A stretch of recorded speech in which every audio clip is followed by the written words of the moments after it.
Yeah, we tricked you earlier. Because what we did. Yeah, you did. Good morning, and welcome to our Facebook preview of the In Wheel Time Car Show, coming to you live from Studio A in Houston, Texas, USA. And actually, we're not in Houston. We're out in a suburb called Sugar Land. But whatever the case may be, we're all here gathered up. The home of Imperial Sugar. The home of Imperial Sugar from the 1800s. Yes, that's Home correct. of the free and the brave. Yep. So at any rate, welcome to the show. We're really appreciative that you have tuned in this morning. You know, last week we were at the Tailpipes and Tacos event out in Katy.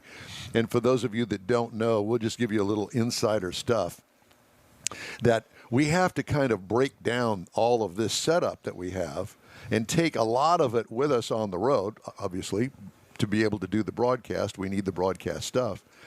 And so there's a process involved. Tearing it down, not a big deal. But putting it, we all just throw it in a box. No, that's not in the true. back of the truck. That's not Figuring true. out where everything is to rebuild it's the big deal. That's right. And even when we go to the remote, trying to rebuild it at the remote is like, hey, did you happen to bring that turnaround? What about that 1/4 inch to RCA phone plug? I can't find that. It's over in that yellow box. It's that kind of chaos. No, And everything has its place. And we typically take, we allow a couple of hours to be able to put it all together before we actually go on the air. And believe me, it takes the full 2 hours to do that. It took us sometimes a little more. 33 minutes to break it down at the last remote, and it took us almost 2 hours to set it up. Yeah, that's right. So at any rate, we just thought we may or may not want to know about that. We've got a very full show today, lots of guests today. And we've got lots of news, and we brought a lot of stuff to the party. Just saying. What'd you bring? Got a lot of people checking in online. Harold Easley. I just noticed that, too. Yeah. Charlie Hayes, Carrie Schneider. Heitzman says the camera is a little blurry. I'm like, no, that's all the tequila from last night, Jeff. Does Jeff do tequila? I have no idea, but he said the camera was a little bit blurry, and it may be the lighting. So we'll fix that. Well, Jeff just turned on the light over here, so that's right. But at any rate, so we've got a lot of great guests lined up for you today. I think it's going to be a very interesting show. So somebody was mentioning Jackson Barrett auction. Barrett Jackson. Barrett Jackson. What did I say? Jackson Barrett. Whatever. Your dyslexia. Again?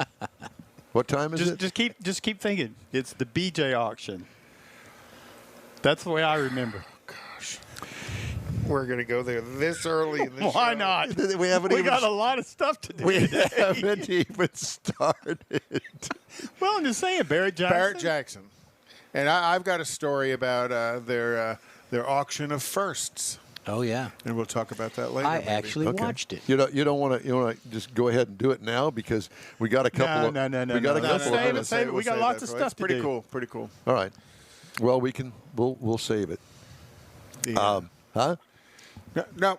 Yeah, we'll save it. Okay, we're going to save it. We also, and I'm going to tease this in the intro.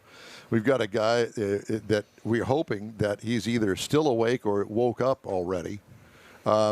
From Denmark. He's about 6 hours ahead of us, so it'll be about 2 o'clock this afternoon. His time in the afternoon when we get him on the phone.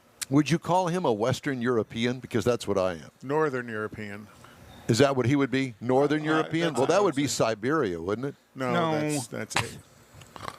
I would say Western, possibly. Yeah.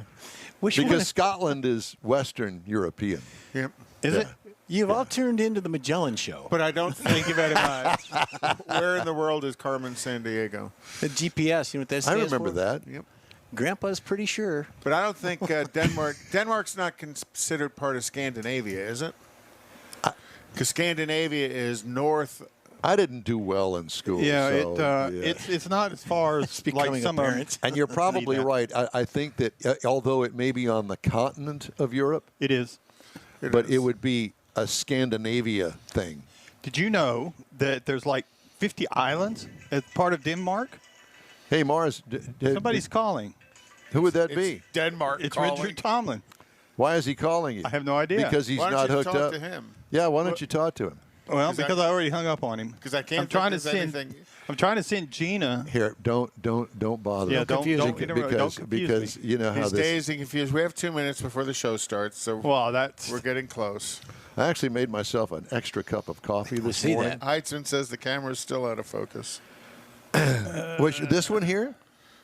That Jeff did that. No, that camera. Blame it on Jeff. It's as sharp as a tack here. Is it? Yeah. Looks good on my phone. It does. It looks good on this laptop. So, Mr. Heitzman, it's either your glasses that you haven't wiped in a week or something. Not exactly sure. Or too much tequila. Or too much tequila. Or not enough. I was going to say. Well, it is only 8 o'clock on the Saturday morning, so. Yep. Did you do any drinking last night? No. Oh, you did. No. No? Did you? I tried to make up for it. I did. I had a couple of margaritas last night with you. Oh, my. Yes, you guys always have a couple of margaritas. When we're able to go to the Mexican place on a Saturday night or Friday night. We get one. Thanks, Kyle. It is Heitzman, isn't it? We get one with 2 straws.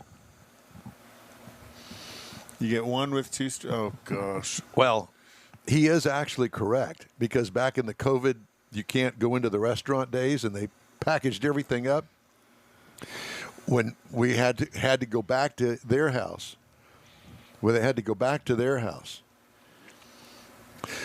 Jeff and I would get in the car and go down to the restaurant, pick it all up. Order a couple extra margaritas. For the yes. ride home. Except one weekend, for whatever reason, they shorted us. Clock. They shorted us. I guess they just don't think that I look, but they shorted us. So Jeff and I did share one margarita with 2 straws. Just saying. Yeah. All right. Because they're all nerved up. We are going to start the show, and so we can unnerve them. So here we go.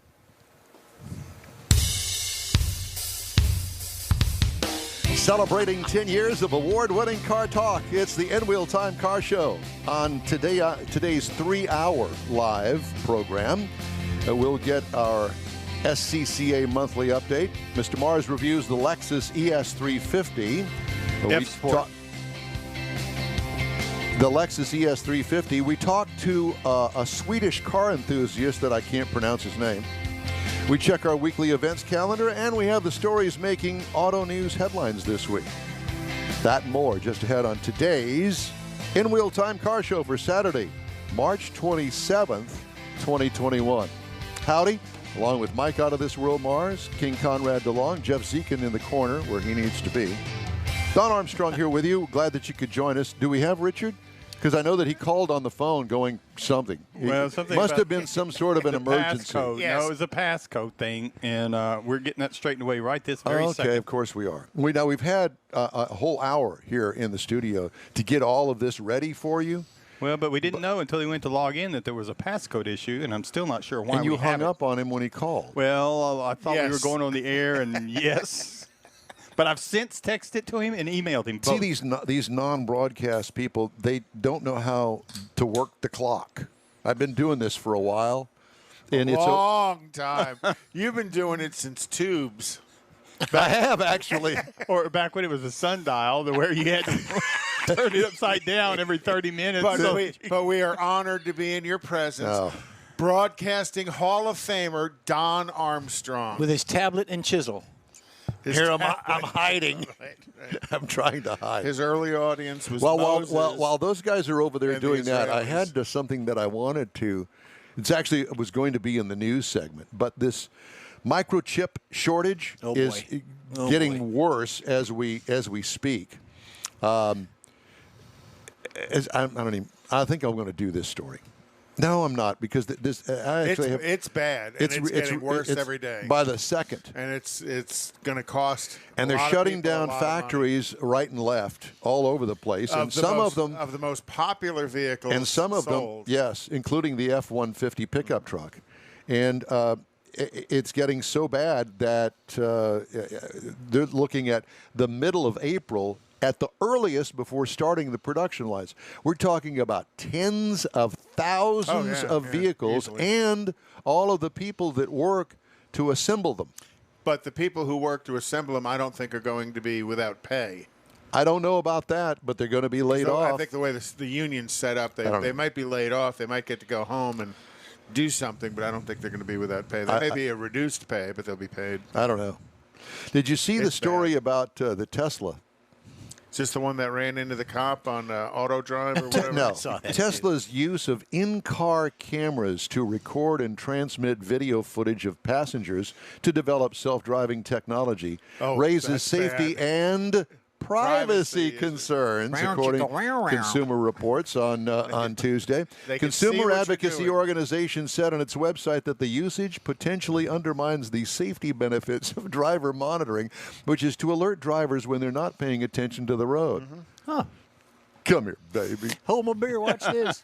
Last week, the Palo Alto, California EV maker said it studies some footage recorded from these cameras after the fact as part of its research into autonomous driving technology. Hey, Fred, come here and watch this. Hold my beer. And you know that's exactly what's happened. Well, see, that was a big concern early on with OnStar because OnStar can turn the microphone on in your vehicle. And what was that line? And what was that line from Forrest Gump?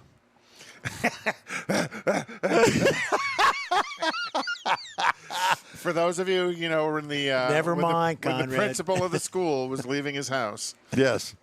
The automaker's internal cameras are also a point of contention in China, where the military banned Tesla cars from entering its complexes, citing security concerns. Yeah, that would make sense. Like the Wuhan virus lab. Yeah, like that. Yeah. Yeah. So at any rate, I thought that those were interesting story. Well, to this day, you still hear about people that disable their OnStar in their vehicle when they buy a new. I have never heard that. Oh yeah. I don't know why you would do that. Really? Didn't you cover a police chase where they turned off the OnStar to disable the vehicle so they could apprehend the original system? That was just this week. Would shut the car down. Now OnStar slows the car down, doesn't just turn it off. Originally, the first software program of it, they would literally turn the car off, and they could keep the doors locked. So you were on. No, I think it was your partner. I think it was his partner. Yeah, I wasn't involved in that. I did have a chase, but it wasn't anything like that. But yeah, mine was the motorcycle moron. Oh gosh! And it could have been a Vespa. It was going so slow. Oh, you didn't do the guy on the crane? No, that was early morning. That was Tammy. That wasn't me. I was still in bed. That was before Don woke up. Well, I'm not awake now. Mars, how are we looking over there with our guest? Well, it ain't working, is it? I got an audio. One ringy dingy, but two ringy dingies. For some reason, the video's not hooking up. Well, can we talk to him? Yeah, I mean he's on the phone. Well, so let's just hear him. Hi, Richard. Good morning, guys. Well, we don't know what's wrong with your video, but we really don't care because this is really an audio kind of show anyway. That's where we have our roots. And so we're talking to Richard Tomlin, Apex Auto Works, and we're talking about SCCA. Were you at the beach or something? It sounds like you got a lot of wind down there. Yeah, we are down Hitchcock area at a place called Grand Sports Speedway.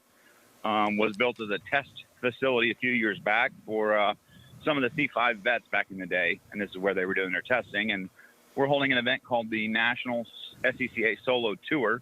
So we got people from California, Washington State, New York, Pennsylvania, North Carolina, all coming into Houston to play with us around the track and see if they can beat us around our own cone setup. Well, I did not know that track was built for the C5 Corvette, so what you're doing is inviting me down there to test my C5 Corvette.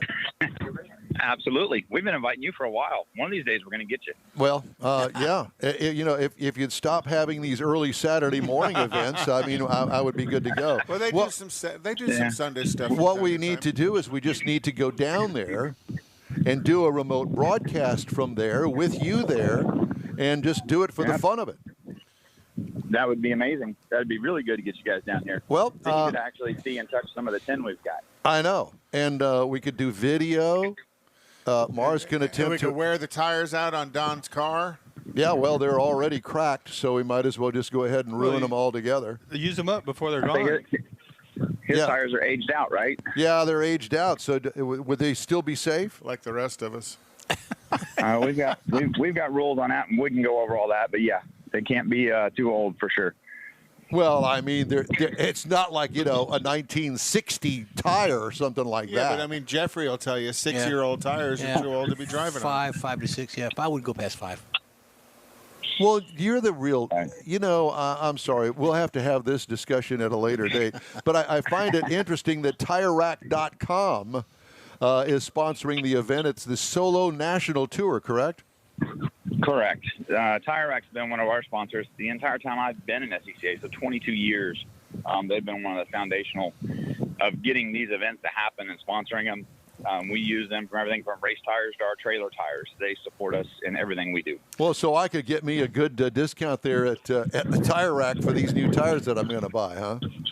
Correct, and as a member, you get additional discounts too. So, well, I always there's use lots of benefits. I always use Tire Rack as a pricing platform because all these people say they price match. Most of them will price match, but not everybody does. And Tire Rack's got killer prices on it. And some of the brick and mortar stores do not honor a online price. Right. Really? Mm-hmm. Yeah, where that's what they say. They have to be within so many miles of the brick and mortar. Oh, okay. But yeah, Tire Rack. I've bought tires off of Tire Rack since '83. All right, so let's talk about Grand Sports Speedway first of all. How long is the course? It's a road course, correct? It is the road course layout, so it's about 1.1 miles. Oh, okay. Laid out pretty tight. We call it a track. They call it a track. I call it a test facility because it's a little smaller than what we're used to. But for the autocross format, it works out really, really good. Well, I was going to say because this is not a high speed event. We'll have cars here today that'll be 75 to 80 in section, but then we'll slow them back down to 20 to make a turn, and then right back up to 80, 75, 80. Well, you got to know what you're doing to do that kind of a spread. Oh, yeah. These are, I would say you probably got the top 10% of these drivers in the country that are here that are building up to the Nationals event that happens in Lincoln, Nebraska. That'll happen in October, and there'll be 1,300 people that show up there to get one round of champion. So this is a points event within SCCA? This isn't really a points event. This is each one of them is a standalone event, but it pretty much tells you who's going to win at the year end. That's why everybody travels to them. So do you have to earn your way to the Nationals, or do you just bring your money? They'll take your money. Just show up and pay. Yeah.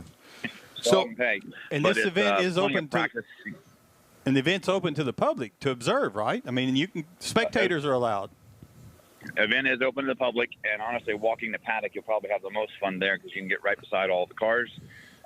99% of these cars are driven to and from the events.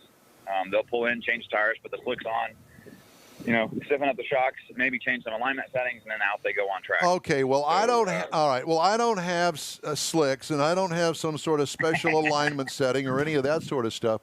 What kind of class would I be in? Well, you would actually fall into what we would call a stock, and it's actually F stock. Lower. So that's just F being the chassis, basically, how much horsepower you make, what weight you make, what your suspension looks like. But you would be in what they call an F stock. We've got 37 classes that you can fall into. As you increase the performance of the car or suspension, more tires, that changes what class you fall into. So you can kind of find something for just about anybody that shows up. Well, if I show up, then it'll be anybody. Yeah. There is something for everybody out here. Yeah. It is pretty impressive how many classes we get. But you see, sometimes you'll get I don't think that I would be really drawn to this event because of the embarrassment factor. Because I would embarrass myself because I don't know what I'm doing. I need to come down there to that track with you on, just one of those kind of local kind of deals where, yes, I would still be embarrassed, but not nationally. No, exactly. This is an opportunity to see some of the fastest people in the country racing around cones on an actual circuit. No entry fee. You got to sign 2 waivers to come in. Bring a face mask in case you're running around close with anybody, and come down and talk with us. Be social. Houston region SCCA. We just cracked 1,000 members in our region last month. So thanks to all those Houston members that are joining, and I think that's in part due to what Wheel Time has offered us with this ability to speak about our events and what we do. So thank you guys. Really appreciate it. Yeah. So this is, for people to understand, this is just purely a timed event. This isn't competitive people that are multiple people on the track passing each other. Right. We put 30 seconds between each car, sometimes 30 seconds, depending on the driver and the skill set. So you're racing on the track by yourself, but there's somebody coming behind you, yes. At the point that you finish and you come off, you jump back in line. Today, they'll get 3 attempts at the course, and they take your fastest time of the 3. Your goal is to stay off the cones, but get around the course as fast as possible. If you touch one of the orange cones and knock it over, then you get a 2-second penalty. Yeah, well. And they'll make this 1.11 mile-ish course with all these cones and maneuvers in 48 to 54 seconds. Okay. How many cones are out there? Because I'm trying to calculate how many seconds I would be behind. It's way too many. It takes about 350 cones to set up a course. Well, there you go, times 2. So Jeff would end up with penalties at about 6 minutes for a lap. So the course you have set up, Richard, then is pretty much on a flat piece of asphalt or concrete, not on a course that has, that's a predetermined course. Right. Traditionally, that's where we had all started, and that's how it used to be. But as things change in the modern world, parking lots aren't like they used to be. Now they've got these medians and trees and light poles put everywhere, and it's pretty difficult to race. Some people don't like us in their neighborhoods because we're a little bit loud. So we've started migrating to test facilities, racetracks, and using their parking lots or their facilities to hold these type of events. So the events themselves have changed a little bit.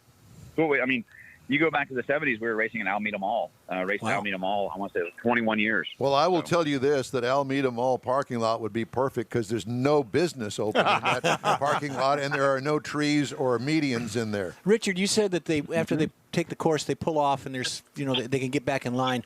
Does that give them an opportunity to, check tire pressure or adjust things on the car? Exactly, suspension adjustments? Yeah, you'll see sway bar adjustments, you'll see shock adjustments, you'll see tire pressures, you'll see tires changed. You're required to park for 5 minutes, i.e., so you get plenty of tire cooling. You won't go back out there faster than 5 minutes, but some of the cars that would run what we call a street tire class, STO, they'll actually be using water sprayers to cool off the tires because the tire works better cold than it does hot in the lower durometer rating. Right. Okay.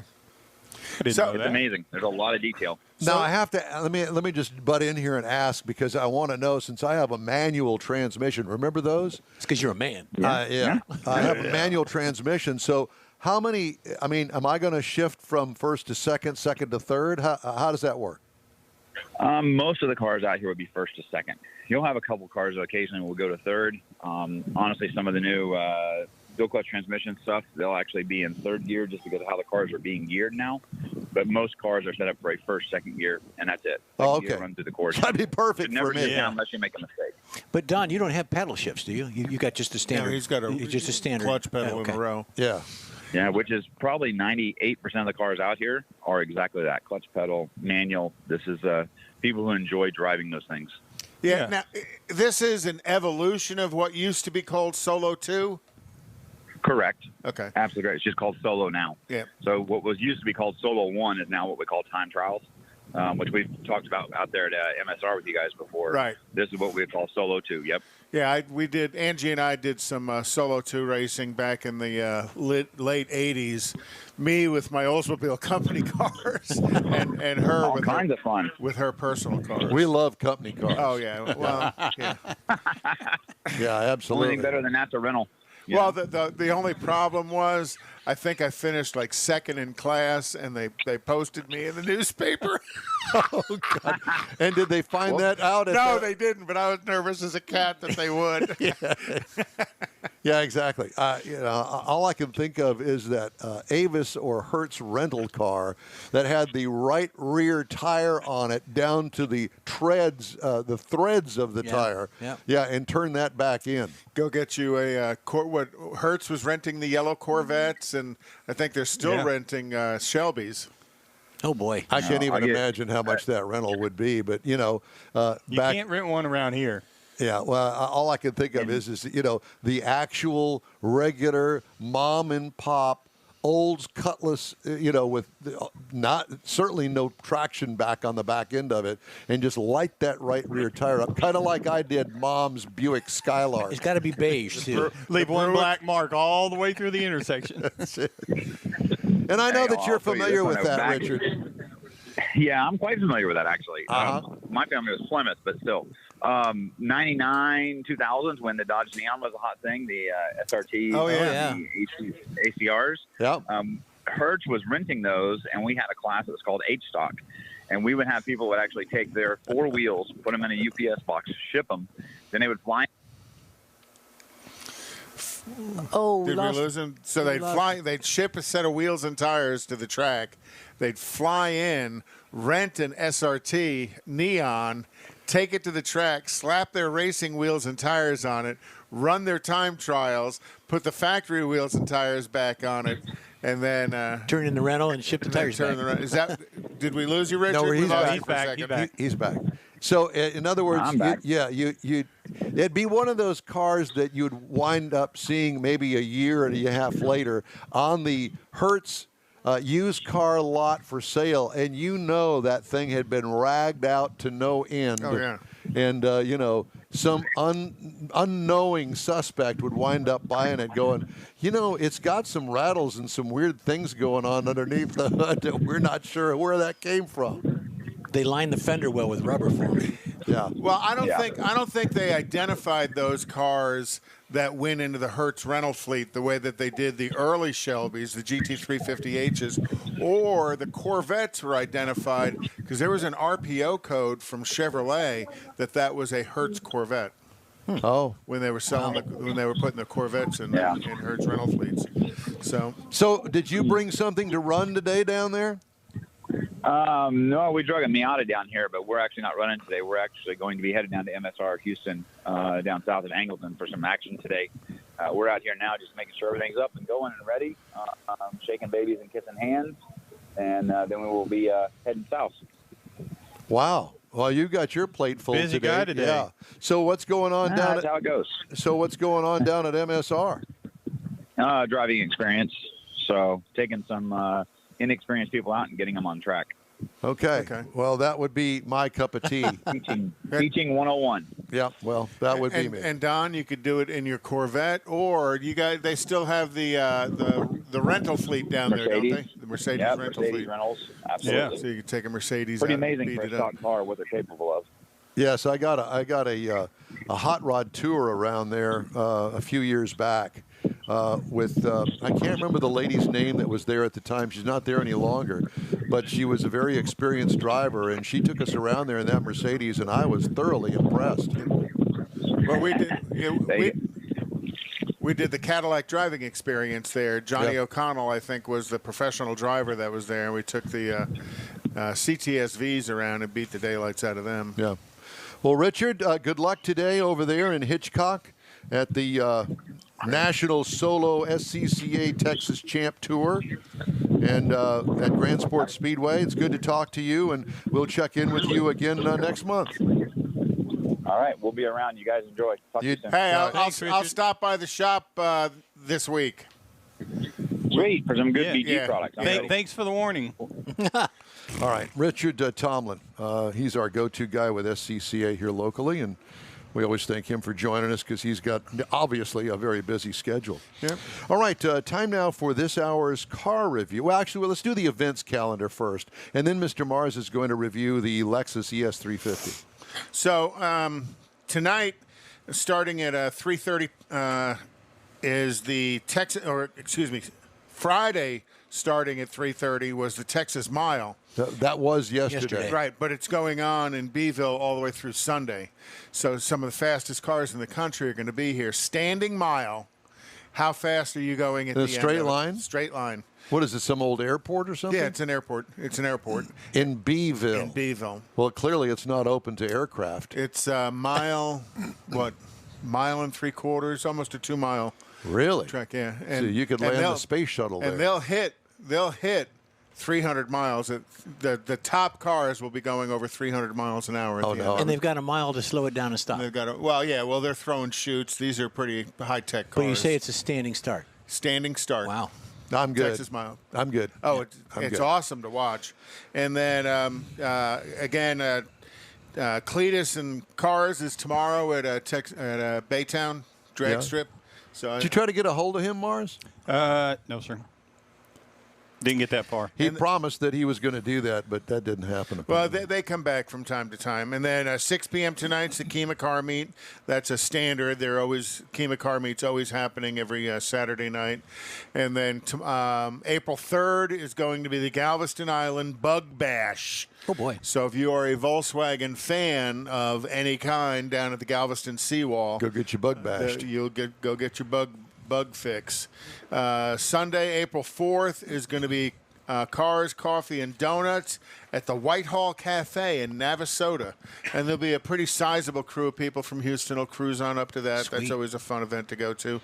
American Muscle Car out at Kroger's in 99 in spring. And then Sunday night, Freddie Steakburger at 1960 in Eldridge. And that's most of the stuff. There's other stuff all the time. All right. Time now for this hour's car review. Mr. Mars has the 2021 Lexus ES350. The F Sport is a trim level for the ES350. That's why I didn't mention it in the opening, because I don't mention trim levels. And you but didn't there you go. You didn't even slow down when I tried to trip you up. No, hell no. I'm not going to do that. Just you just have the to you have to live with the professional. rules, sir. Tell us about your trim. All right. So what we're talking about here, again, the 2021 Lexus ES350 with the F Sport package on it. Now, this is a luxury midsize sedan. The ES350 is a front-wheel drive vehicle. Can't get it in all-wheel drive or anything like that yet. And they redid it in 2019, so since then they've kind of been adding some things to it. But like a lot of other sedans now, it's got that coupe-like styling on it. It's got the big Lexus grille up front on it. And, of course, you're going to find things like LED headlights. This one that we had, I thought it was so cool. It had a de-icer wiper. We need that. Well, we did a few weeks ago, and now it's 80 degrees again. We don't need it. So it's rolling on some nice 19-inch spoke wheels. We got a rear spoiler. It's got a one-touch open and close moonroof. And when you get to the interior, this is where Lexus is really standing out, because this is, leather seating in it, because it is a luxury midsize sedan. With the F Sport, we got the bolstered front seats. Of course, they're heated and ventilated because it is the Lexus. Had a 10.2-inch heads-up display that I really liked up there on the glass. Made it real easy to see a lot of different things up there. It does have the 8-inch color display that kind of sets up on top of the dash now, much like some of the other models, instead of being recessed down into it. And that's where you're going to find your Lexus multimedia system, your all your convenience controls. Then we also had the wireless charger. We had the power roof sunshade. Had a lot of things in this vehicle because they go along with that whole luxury setup.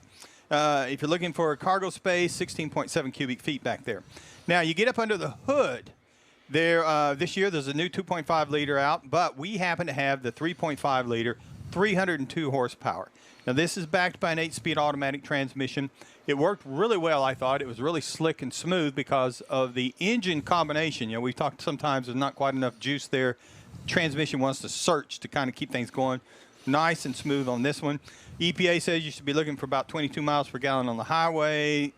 31 on the highway, 22 in the city, and it combined for 25. The week that I got it, it rolled out to a nice round, almost 24 miles to the gallon, which I thought was quite convenient. Comes with the F Sport, actually has a couple of extra drive modes. Standard is the Eco, the Normal, and Sport, but the F Sport adds a Sport Plus setting, and it's got a custom setting that you can go in and modify how you want the transmission, the steering, all those kind of things to respond. And it really worked out really well because driving this vehicle, it's got the adaptive suspension in it.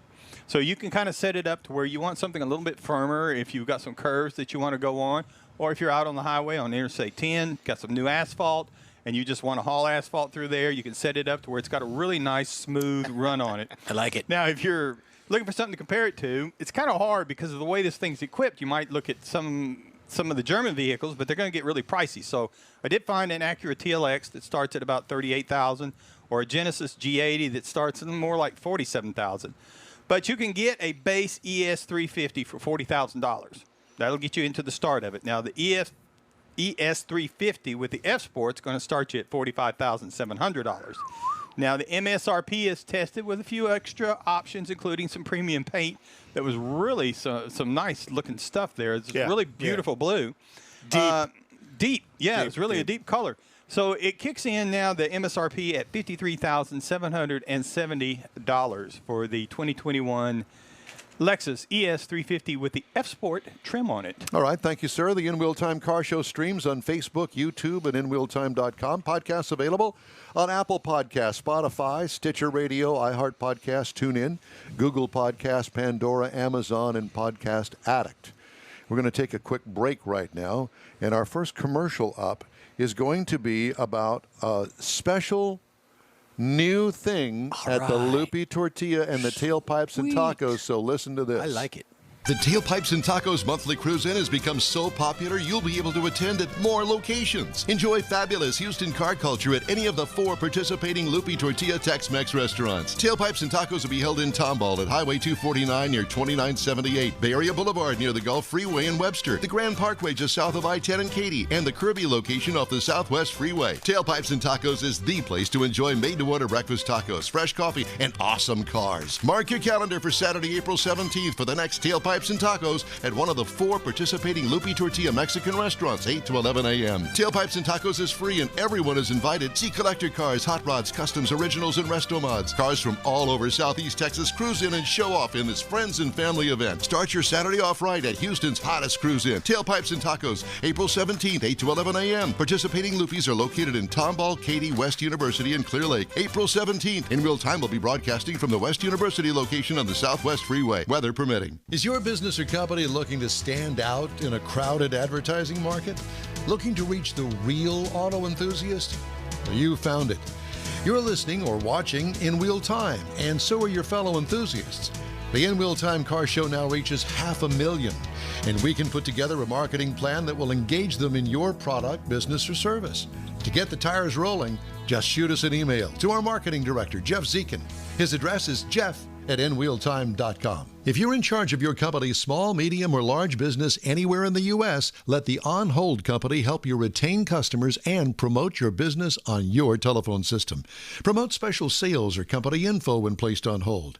The On Hold Company provides custom on-hold messages with professional male or female voices, licensed background music with no long-term contract, no monthly recurring bill, and updates your messages as needed. Call the On Hold Company at 713-223-HOLD or go to onhold.net. Celebrating 10 years of award-winning car talk, it's In Wheel Time, your weekly go-to all things automotive place. Howdy along with Mike out of This World Mars, King Conrad DeLong, and Jeff Zekin. I'm Don Armstrong. Glad you could join us on this Saturday. Kind of a soggy Saturday, kind of surprising. It's kind of misty out there. Yeah. The humidity is probably at 1,000%. Oh, gosh, it was when I got in the car this morning. Yeah, I had to run the windshield wipers because of all the wetness that's in the air. And I'm having a bad hair day. Jeff is having both of them. Both of them. Really gone both nuts. hairs, yeah, exactly. Well, we have a very special guest now. We're going to go to the, I was going to say the other side of the earth, but it's close.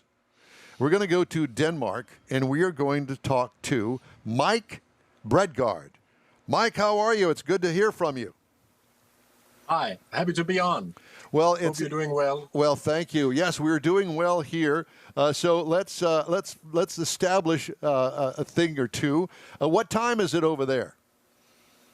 It's 2:30 in the afternoon. Oh, so this has been a good Saturday for you so far? Not really. I just heard you talking about humidity, and today we have had slush, rain, and hail.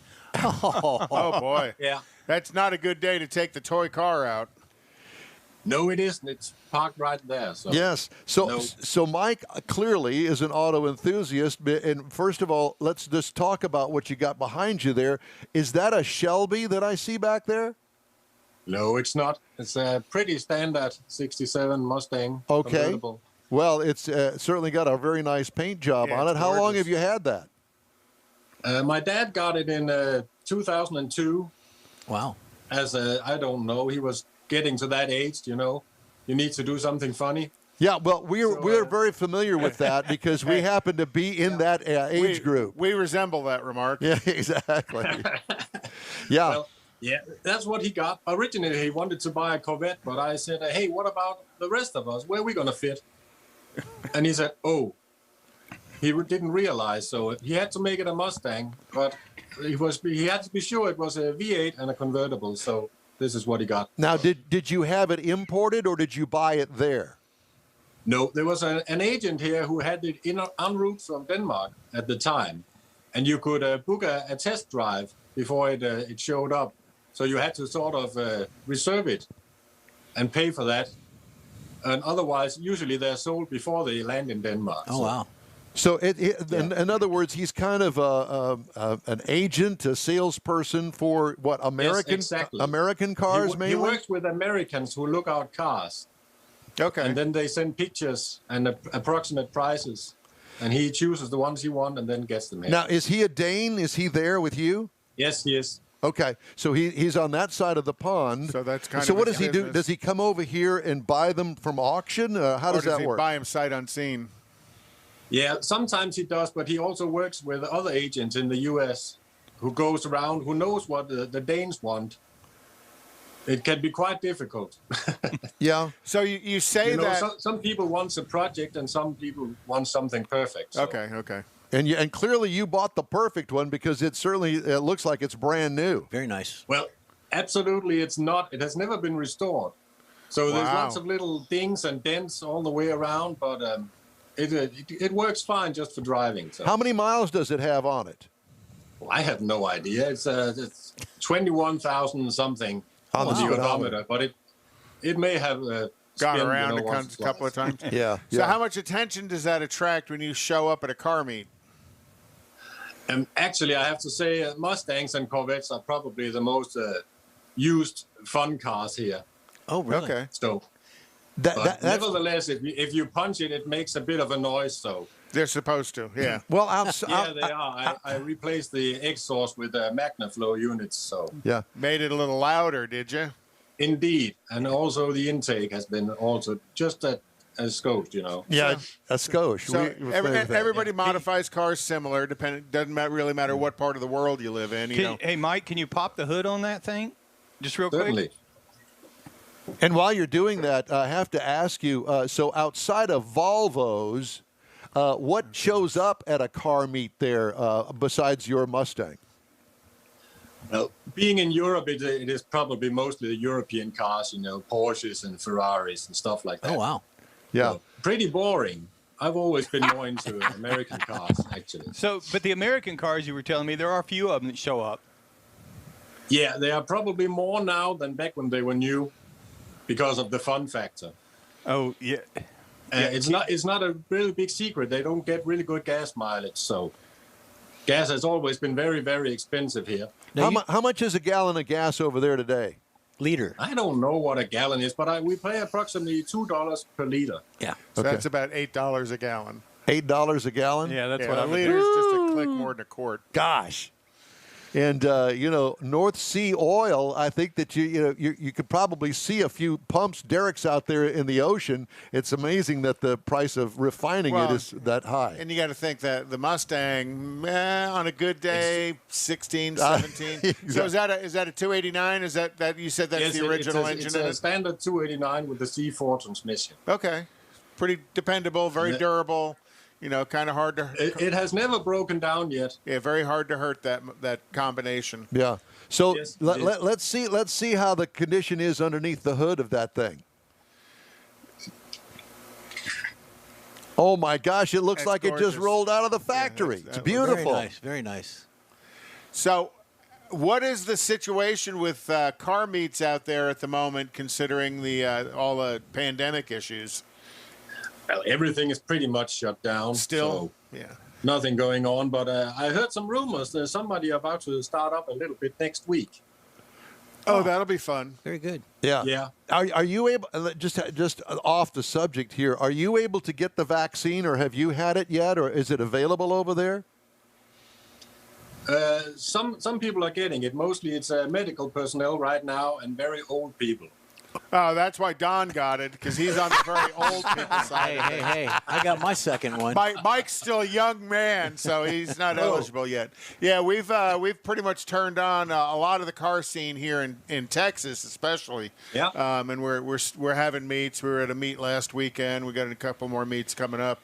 So we're kind of a little bit ahead of the curve, and a lot of where we live here in Texas is open almost 100%. So we wish you guys well about getting back into the swing of things and getting the car scene back up and running. Well, anybody that knows me knows that I am a garage kind of guy. And while you've been showing us the car, I've been looking around your garage. It looks like you've got a very nice little collection up there on the wall.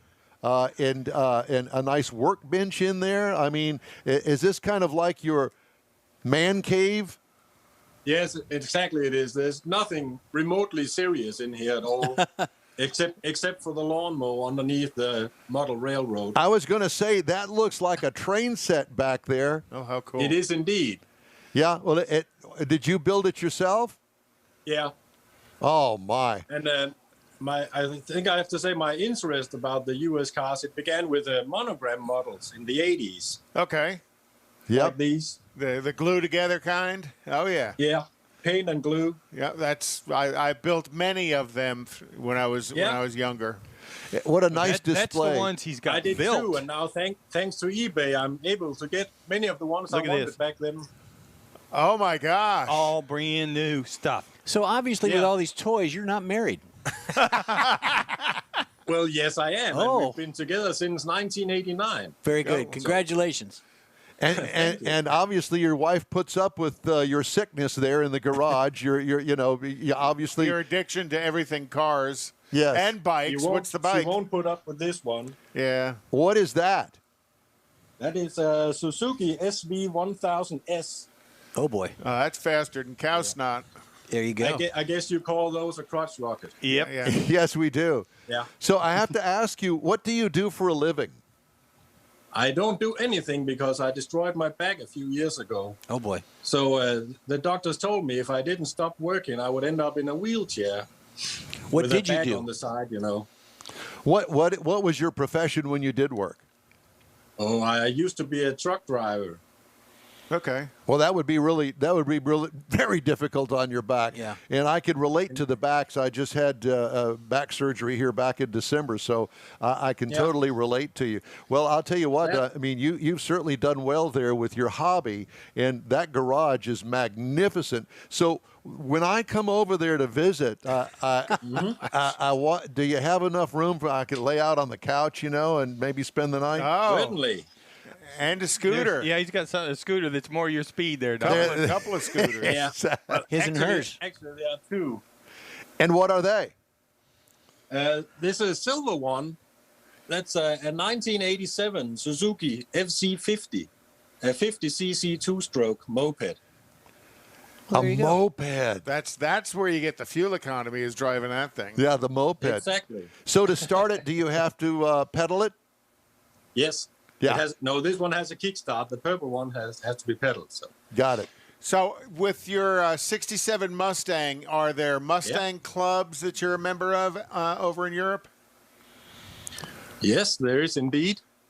Yeah, we had Manuela Manchin on the show out of Italy about a month and a half ago. Mustang Club of Denmark. There you go.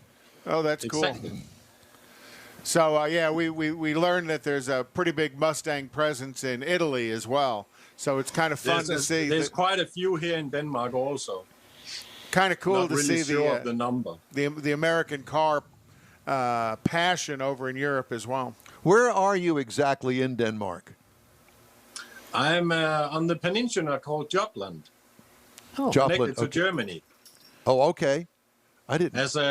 As Mike may have learned, there are quite a few islands here. Yeah, that's what he was saying, that there's Denmark's made up of a pretty large collection of islands. Yeah, I believe it says roughly about 400 in all, and about 70 of them are inhabited. Well, do you go to different islands frequently? No. No. Okay. However, the larger ones are all connected with bridges, so you can just go. If we go an hour and a half directly south from here, we're in Germany. Okay. And if we go 3.5 hours east, we're in Sweden. Oh. And yes, this is Scandinavia. Okay. So Well, he's thank you. listening. No, that was me that was asking the question. I wasn't sure if what I would consider mainland Europe was part of Scandinavia, knowing Norway, Finland, and Sweden were Scandinavian. Actually, Denmark is pretty much a part of mainland Europe and Scandinavia at the same time. Oh, cool. Okay. So it bridges And the gap. it is Western Europe, yes. Okay. See, we're learning something new. Exactly. Glad to know he was listening to us. No, So but I was. have you taken the Mustang to Germany on some of the high speed stuff down there? No, it's not a high-speed car. Well, yeah, it's probably got the motor to go high speeds, but it surely doesn't have the brakes. I've only got it at 115 miles an hour.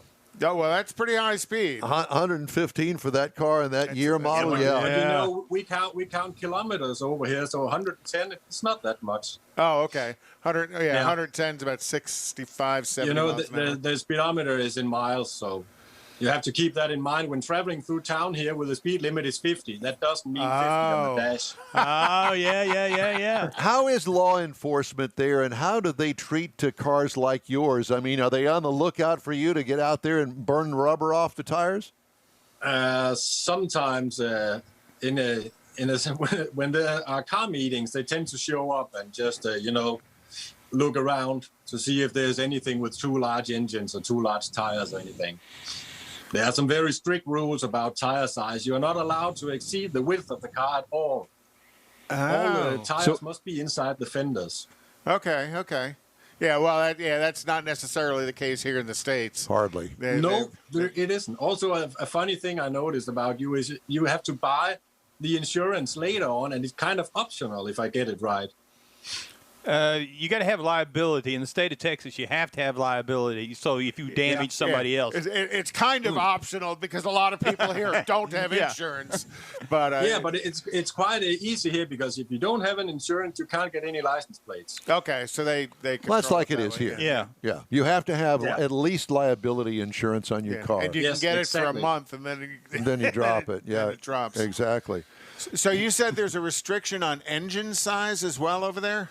Yes, you're not allowed to. If you have an inline 6 Mustang, you're not allowed to just throw in a V8 if you want to.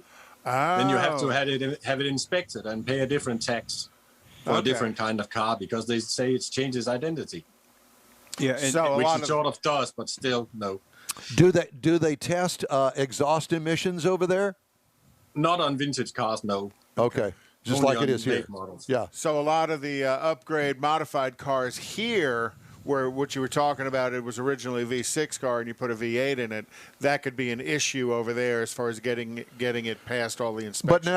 But you know, with the Mustang and that year model, a 6-cylinder was available. Mm-hmm. Yes, it was. But they would know based on the VIN that the car actually came with a V8 and not a 6. So if you wanted to downgrade it and go to the 6-cylinder, you couldn't do that either. No. Not here. Okay. So it has to have, it doesn't have to have the same VIN number on the engine, but the engine has to match what the car originally was built with. Am I understanding that correctly? Yeah, of course, you are allowed to tune it to some degree. So but, you can't just throw in a 427 or 429 if you feel like. So you couldn't even, it would even be an issue just switching from a 289 to a 302. Technically, yes. Okay. In the real world, no. Not as much. Because visually, I don't know that they could tell the difference in. Oh well, that's interesting. Also, new 289s are hard to find today. Oh yeah, no kidding. They are here as well. Especially here. Yeah, they are here as well. So, do you have trouble finding parts for the car? I know that you haven't had it really long enough or drive it that often enough to have things break. But what's the parts availability like? Say, for instance, on your car. Over here, it's pretty easy to get the Mustang parts because everything is still made for them. So. Right. In the aftermarket, yes. Yes. Yeah. And so what is your everyday driver car? Just a minute. It has stopped raining. Oh, it stopped raining so we can go outside. Yeah, the sun is coming out. Whoa. You better get out and enjoy it while it's there, huh? See? Wow, look at There it that. is. That's Yeah. gorgeous. And there's no I snow on drive the ground. this. A Toyota? Toyota. And Yes. is that an i3? No, i3 is a VW. This is an Avensis. 27 Oh, okay. model. No, I was talking about the white car. Yeah, that's an iGo. Okay. Also a Toyota. I don't think you've ever seen one of these. No, No. it's a Europe No. only car. Yeah, that's a Europe only car, but that's actually kind of Yeah, cool looking. You're not really missing out anything. Does the wife drive that one? Yes, she does. Yeah. But well, as long as she likes it, and she's good. It's a 998 cc 3-cylinder. All about the fuel economy. And And in the size. In Denmark, are the sizes of the road compliant with your Mustang? Because your Mustang's probably a relatively wide car for European roads, even though it's a narrow car here in the States. Is that Actually, I'm beginning to think most parking lots and roads here in Denmark are designed for cars like the iGo. So Yeah, that's kind of why nothing I asked. larger than a shopping cart will fit in anyway. So. Well, I have to tell you that I am thoroughly impressed. I mean, I have always had curiosity about Denmark, then the whole Scandinavian thing, and You should go here then. Hey, Mike, can you show him your metal car collection? Don's got a few of metal cars that he had from growing up. You Just mean real the quick. old tin ones? Yeah, the tin Yeah. Yeah. Yeah, Don's got a fair collection of. oh yeah, but not like yeah. that. Now, where do These you are pick things made. where did you pick those up? Well, they're made here, so Oh, they're made there. Oh, wow. yeah. But back in the 50s. Yes. Well, Don was made back in the 40s. No. I'm a 50s kind of guy. You were made in the 40s. You were born in the 50s. No, actually, I was made in the 50s also. Let's not go there. So he's also got a big real collection of. As you can see here, I'm an 80s guy. Yeah. Yes. Yeah. And didn't you say you have a brother that plays in a heavy metal band or played? No, my wife's cousin Oh, okay. used to play in a heavy metal band called Overkill Overkill. back in the 80s and 90s. Yeah, it was thrash speed metal something. Okay, so Very loud and very fast. Even I'm too old for that now. well, what do you guys do for entertainment on a Saturday night when when the weather's bad and that sort of stuff? Do you stay in? Do you go to the local bar? What do you do? For my sake, I think it's pretty self-explanatory. You see, Yeah. You live in your garage and you play with your cars. Now, does pretty your much that's the point, Is Yeah. your wife also a car fan? A car fanatic? No. No. Okay. So you're out in the garage by yourself a lot. Yes, she is more of an inside person. You know? right? So she bakes and knits and stuff like that. So she's got her She's own thing very, going. very, very creative. So Well, I'm not. well, I have to say that obviously, based on what I see in your garage there, so are you. What a great setup you've got! It is an honor and a pleasure to talk to you today and to find out Pleasure's how all things mine. to find out how things work over there in Denmark and to see what your passions are and that sort of stuff. How many people live in the city where you live? Well, it's not a city. It's more like a town. Yeah. It's in the middle of nowhere. I think there are 13, 14 houses here, so maybe 30 people in all. Oh my! So you're really kind of Yeah. isolated over there. Nah, not isolated. Nothing in Denmark is that far because it's a small country. So, Right. Well, but it's in the countryside. We have fields all around. So, got you. Okay. So farming is big there. yeah, right here, yes, and Yeah. it smells from time to time, but that's okay. Yeah, it's okay. It smells like money to the farmers. Yeah, that's right. Exactly. Well, Mike, That's it's what they great. usually It's say. great to talk to you. We're going to let you go. We've got some other things we need to get to this hour, but it's a Thank real you very pleasure. much, yeah. Yeah, thank you very much. It's been an honor. So we're going to have you back on, check in back with you, maybe perhaps later on this summer, if that's okay with you. That would be very fine with me. Very good. Okay, well, thanks again. Great to talk to you. Mike Bredgard, one of our Denmark auto enthusiast How cool is fans that? How cool on is the other that? side of What the a cool pond. Mustang he's yeah, got. most definitely. All right. I did. Did we ever get a hold of Gina? Did we ever hear from Gina? No, Gina's having the same problem Richard's having getting in here. Hang on, I'm working on that. Okay, well, at any Mike rate, didn't have a problem at all. The common problem is Mars. Well, Mike didn't have a problem. that is the one thing that is common. Yeah. I did want to tell you that on April the 3rd, that would be next Saturday. Mm-hmm. It's race day at Houston Motorsports Park for the Gulf Coast Racing Series. So it's opening day. Gates open at 5. Racing starts at 6. Be there. Are you serious? How do you know that? I don't. Because I read the stuff you email me, Don. You don't even read what you email. I did not. He didn't read my emails. Because there's no mention of that on this. I went on her website and looked at it. Oh, now we know. So it's not me. No, it's always you, Don. We want to blame you. Well, that's okay. I'm quite used to it. You are Trust our me. Donald Trump. No, So we want to blame you for everything. Everything. Perfect. All right. Well, at any rate, so next Saturday, this would be something that I would say, we don't want to say if you don't have anything to do. This is what you need to be doing. Yeah, it's NASCAR racing in Houston. At a very, very fair price, at a cool little track, a wonderful announcer and pace car driver. That's right. Well, I'm not the announcer. I knew that. Yeah. Obviously, all the stuff that you read is. Are you going to be doing the finish line? That's the what winner's circle interviews as well? That's what I'm told. That's what I'm told. So we'll see. Cool. But at any rate, it'll be the first race of the season. I hope that you can make plans to be there. Houston Motorsports Park, Gulf Coast Racing Series, and the NASCAR Advanced Auto Parts Weekly Series, Home Track Series. So, you'll get the standard fare of, the eco stocks, the modifieds, all of that. NASCAR's your favorite. And let me tell you, Gina runs a tight ship over there, and there's no big gaps in the racing. It's lickety split. I mean, one race ends, the next race starts. Yeah, and if there is a gap, they've got something going on and throwing giveaway stuff from up in the stands. It's always a blast. And they do a real good job. Yeah, exactly. So, at any rate, got some news stories I wanted to get in. Japan's government and businesses are racing now to bring a fire-damaged automotive chip plant back online, underscoring how important the component has become in a supply chain already under strain because of booming demand for semiconductors.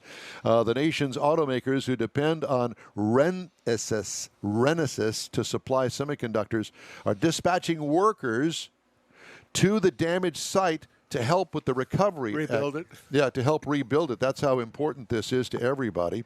Stellantis, which used to be FCA, which is Chrysler, all that, idling 5 assembly plants in North America starting next week because of the microchip shortage plaguing the auto industry.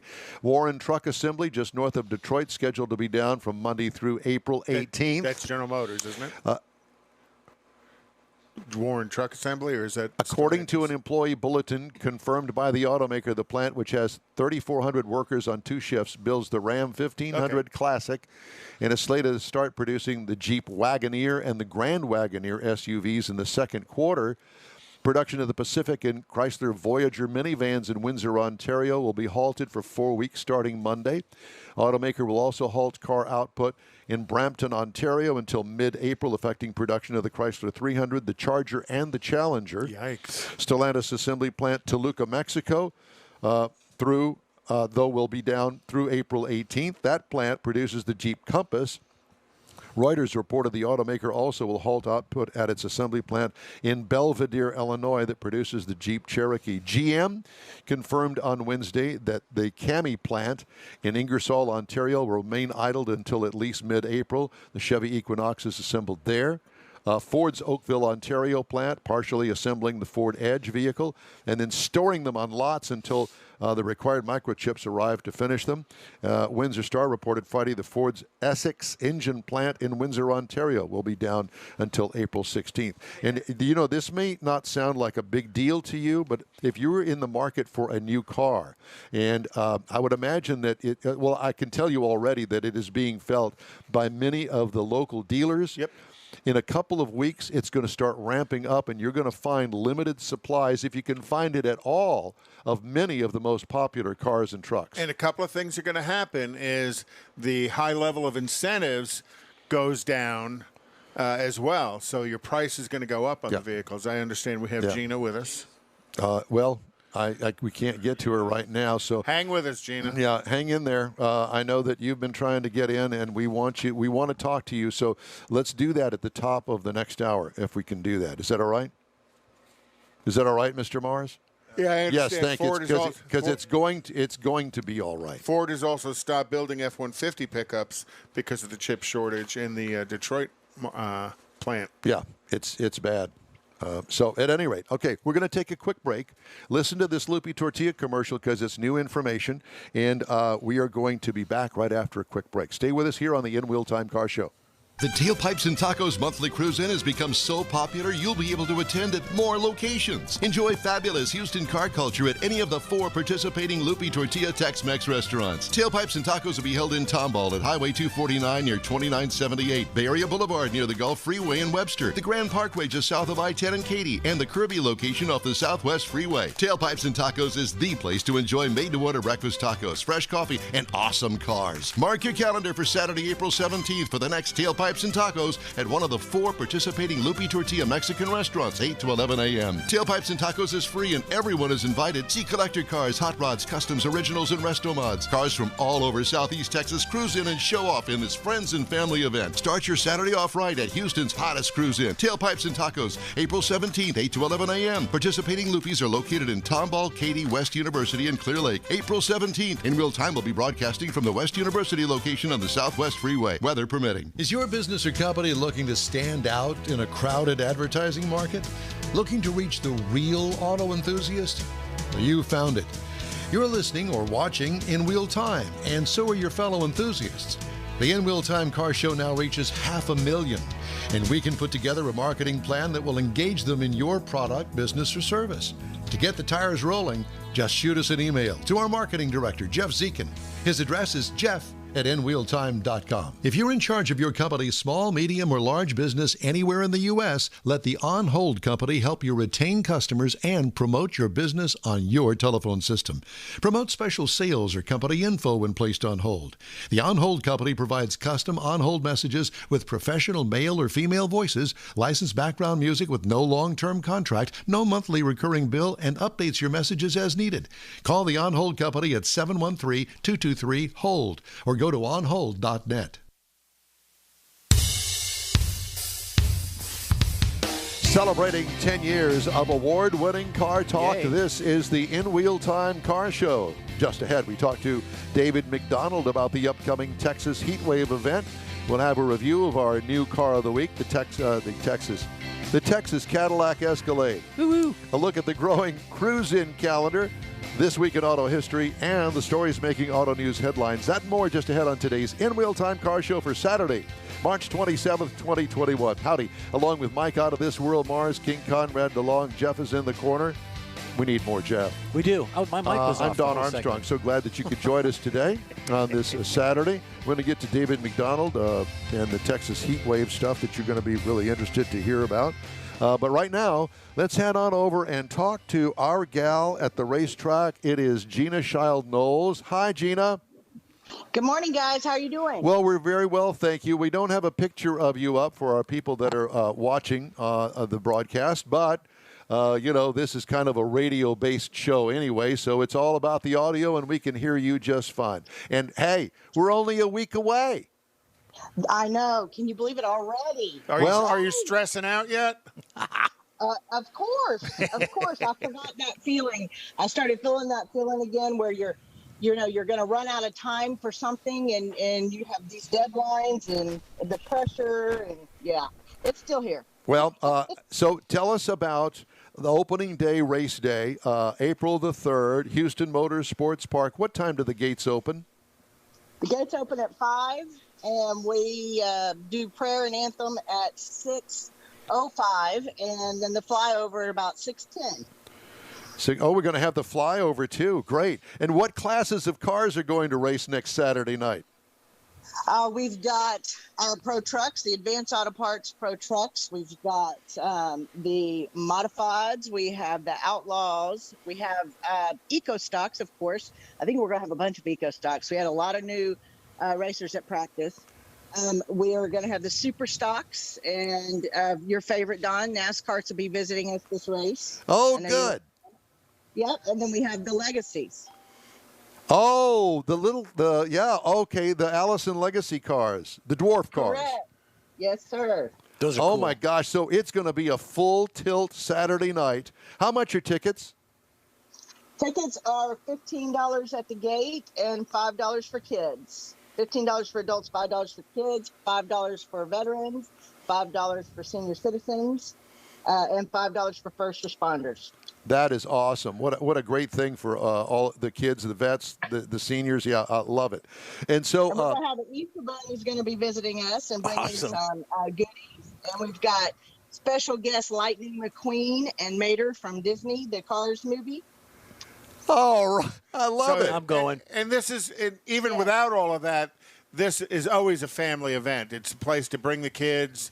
There's always a lot of stuff to do. You always keep it pretty busy. Dollar beer, dollar hot dog.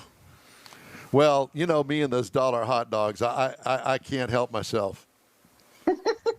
I've seen them put down a few. Yeah. It's always at least a couple of dollar hot dogs and dollar beers. So it looks like a full tilt Saturday night. And I mean a full tilt Saturday night. Okay, so that's that Houston Motorsports Park. So what we have really never talked about is the Mobile International Speedway that you are getting up and running, and that race is in 2 weeks. Well, I'm sorry, that's the practice. The first race is May 1st, right? That's correct. May 1st will be the first race there. Or here. I'm actually here. We had a practice today that got rained out, but we're doing tires for the racers and things today. So we're here at Mobile. Okay. This weekend. Yeah. So, all right. So that's a half-mile banked oval. I always when I think of a half-mile banked oval, I always think of Myers Speedway, where I kind of got my roots going there when it comes to short-track local racing.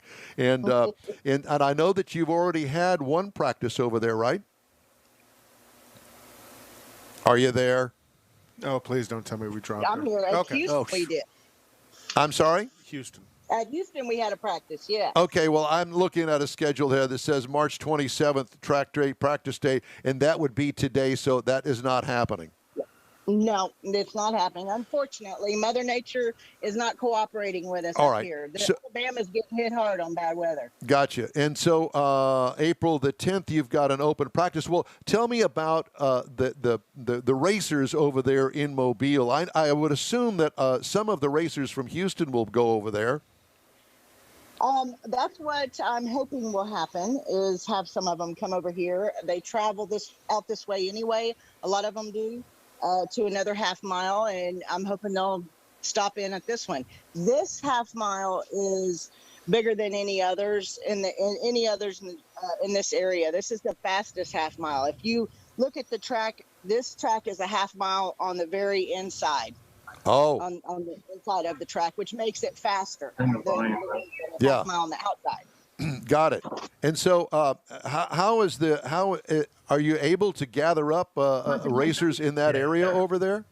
Oh, definitely. So the racers in this area are ready to race. They're ready. Okay. And how's the car count looking? We won't know that yet until we open, but man, my phone has been ringing off the wall. We've talked to a bunch of racers. We're having like a town hall type meeting tonight. You know, you bring your cooler and chair and the inside of the track, and we'll sit and talk and meet racers, and they can meet us and, you know, lay out our plans of what we're doing and go from there. Oh, I'm excited. I think it'll be good. Is this not exciting for you? It's very exciting, very stressful, but very exciting. This track is very similar to Houston as far as the status of it. It's kind of struggled competitively to be consistent, provide consistent racing. And I'm hoping to get it up and running. And as a sister track to Houston, even though we're 450 miles away, it's a long haul. There are racers that will make this haul. I know it. Oh, Going wow. back and That's forth. awesome. But that's also people are just excited about getting back on doing some asphalt racing. And you're pretty much the only game in town on asphalt in the Gulf Coast area.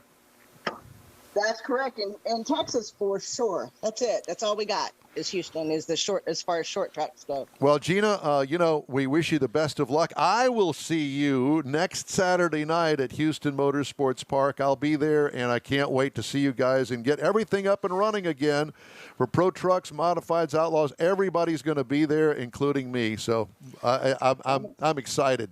It sounds like she's Well, going to have I'm excited too. Hopefully, Conrad and Micah. Hopefully, we can get you guys there. Yeah, and Jeff too. The whole gang out there. All right, Gina, I know that you're busy. We'll let you go. Thanks again, and good luck. All right, thanks, guys. See you All soon. Right.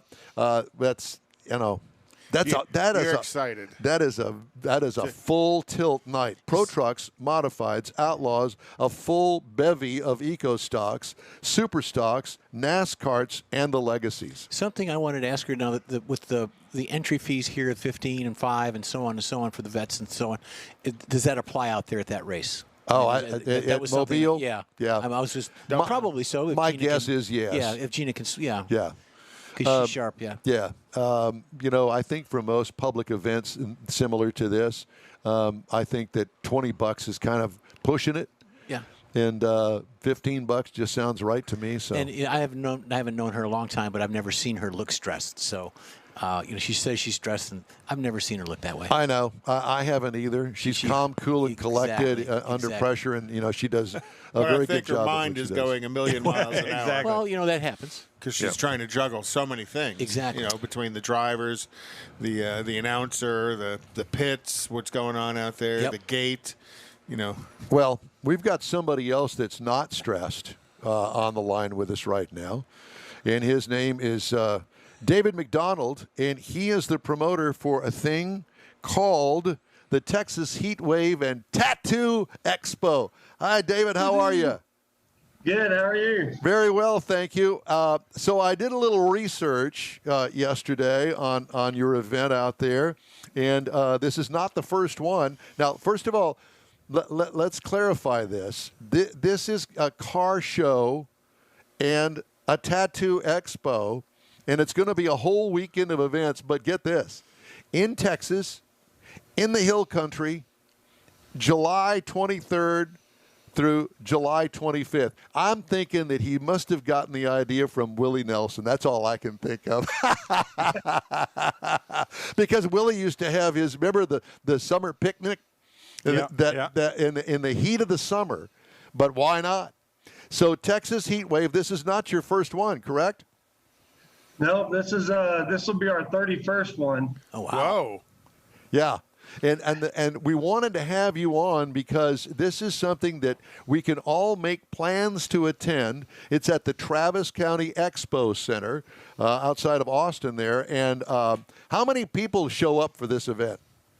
We get well over 2,000 vehicles, and we have about 30,000 spectators come throughout the weekend. Wow. Well, I know this is not the only event that you promote, but we're going to focus on this one. We'll get over some of the other ones here in just a second. But this is a full tilt event that actually starts on Friday, right? Yes. Yeah, it starts on Friday. We do registration starting on Thursday, and it goes all the way through Sunday till 6 o'clock in the evening on Sunday when our awards happen. Yeah. We give away over 500 awards. We have over 250 classes of vehicles. It's one of the largest shows in definitely central United States as far as amount of classes and different types of vehicles. So tell me about, give me paint a broad picture for me. What kind of cars? Are they cars trailered in? Are they driven in? I guess you could kind of call it a cruise in maybe? Yeah, we're open to all years, makes, and models. I'm a mini trucker myself, so I built my truck by myself with my own hands, and I always welcome everybody. It does have to have some customization work to it, but we welcome street vehicles all the way up to full custom, SEMA builds. So, but I encourage the people that are just getting into the scene to enter the show in our street classes so they can learn how it works. And 2 or 3 years later, you see them showing back up with a SEMA build, you know, a lot of times. So my thing is to help the industry and help our manufacturers and our shops, you know, get to know people that are actually trying to work on their vehicles and starting out. So, well, and that's something we talked about a couple of back in February. We were at Lone Star Throwdown, and it's about everybody coming to see what everybody else builds and maybe get some ideas and implement them into theirs. Not that they're necessarily stealing their ideas, but they'll kind of take an idea of what somebody else did, tweak it a little bit, and then, you know, next year when they come, they've brought some new idea to the show.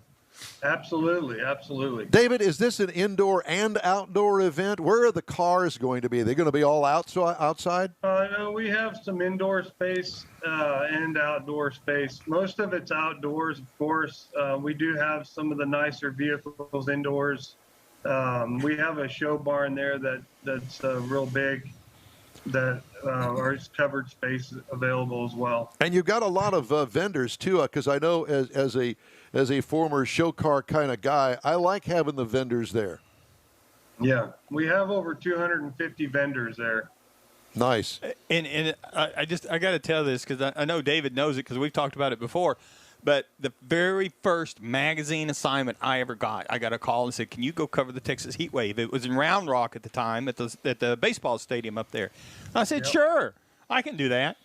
And I got up there and I found out why they call it the Heat Wave. I mean, I went up there, was not prepared for 108 degrees out there on that asphalt.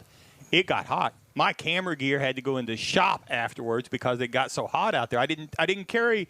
Of course, that was back in the day when you had film. Oh yeah. I was looking for ice to pack my film once I realized how hot it was, and up there that was one of David's claim to fame too.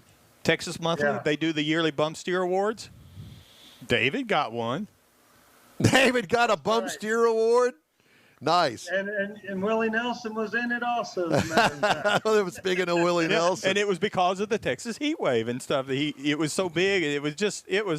But that's always been one of my favorite shows because that's really what got me started in the freelance business. All right, so let's talk about just a minute. I mean, we're talking about a 2.5-hour drive, 3-hour drive from Houston to get up there. And for us, obviously, we'd do the radio show, and then we would zoom on up there. What about, I guess you've got, the whole Austin area for hotel accommodations, huh? Yeah.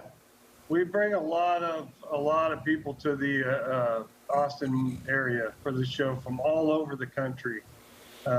We get people from, of course, New York, Canada, just everywhere. Washington State, a lot of people from California. In fact, they used to, but he was talking about the mini trucks back in years ago. They used to set up caravans coming out of California and coming out of Florida, coming into the Texas heat wave, and you could join them as they came through your town, and they'd have these long caravans of vehicles driving all the way to Texas. Kind of like the Hot Rod Power Tour. Kind of like that, except you had it here. Yeah. Good analogy. So how much does it cost to get into the event as a spectator? As a spectator, we're looking at $20 for the day and $25 for the weekend. That's a good value. Yeah. Okay. And are all of the entry slots filled, or do you still have places to put people on the property? No, we leave our registration open. We take registrations at the gate, so we have enough room to put up 3,000 vehicles if we had to. Oh my! So with that many vehicles coming, is yours a drive-through judge, or do your judges go to the vehicle? No, our judges go to the vehicle. Whoa. What we do is we class the vehicles before they're parked. And since we have over 250 classes, we class them and then we park them. And we put them in groups. We put a group number on their windshield, and each judge is assigned a group number, which would be anywhere from 1 to 20 different classes. Wow. depending on how many vehicles average in the past have been in those classes. Keeps your judges pretty busy. Yeah, we have over 25 judges, and they usually judge anywhere from 75 to 150 vehicles for the weekend. Well, I did want to touch on, before we let you go here, I did want to touch on the fact that you've got entertainment as well outside of the 2,000 to 3,000 cars. I mean, you got a BMX freestyle stunt team, a mini bike racing, a dirt track, live entertainment at an outdoor stage. I don't know what Trucko War is. Rolling coal in the event arena. And so I guess it's a diesel truck pull? Yeah, they just smoke. They're just rolling that smoke out there. Yeah.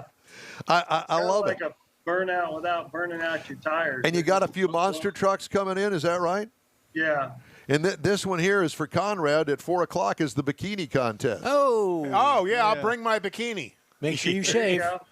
Yeah, make sure you shave. Ew. Yeah.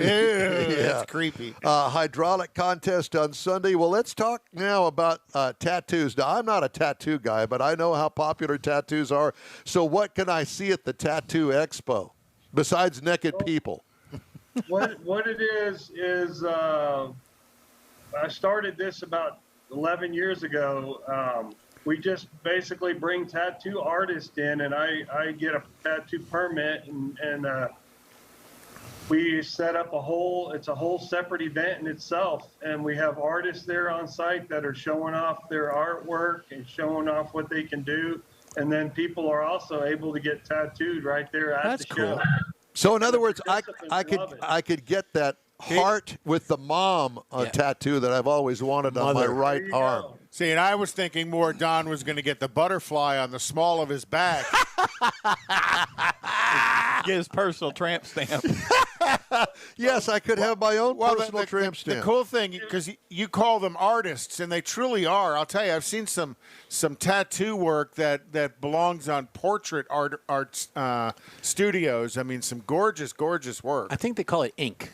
Yeah. So what I like about the event is that we could take a leisurely, either a Friday stroll up to Austin, or if we wanted to, go on Saturday morning and enjoy all of the stuff that there is to enjoy until 8 o'clock that evening, and be there for most of the Sunday event, and then come on back. Make a great weekend is what I'm saying.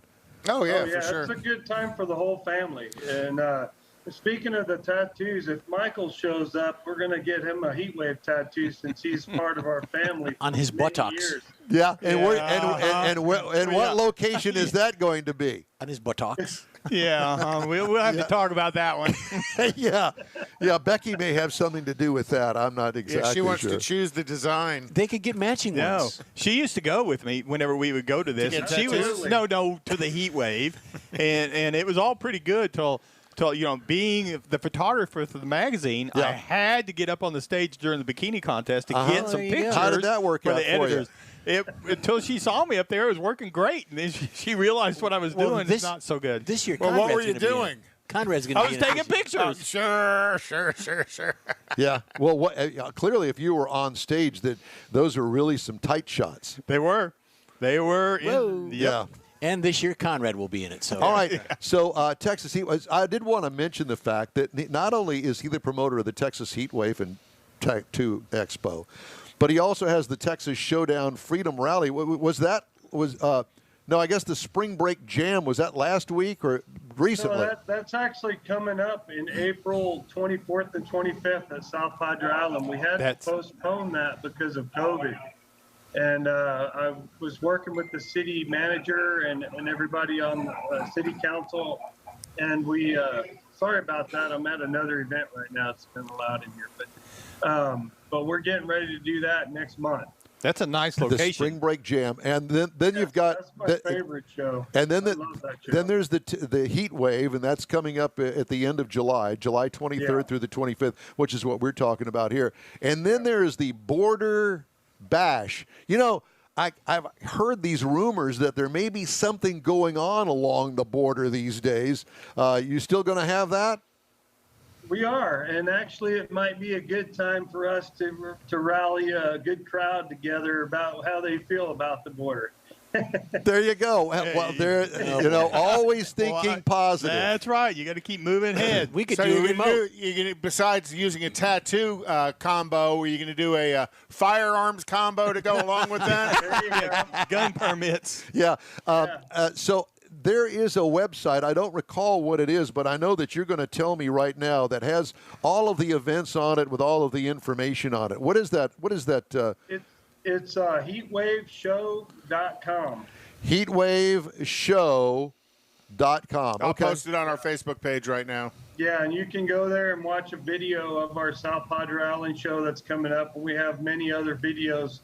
We do a little TV segment called Heatwave TV, and I've done some interviews, and we've interviewed some people on stuff like that as well. Is the bikini contest on one of those videos?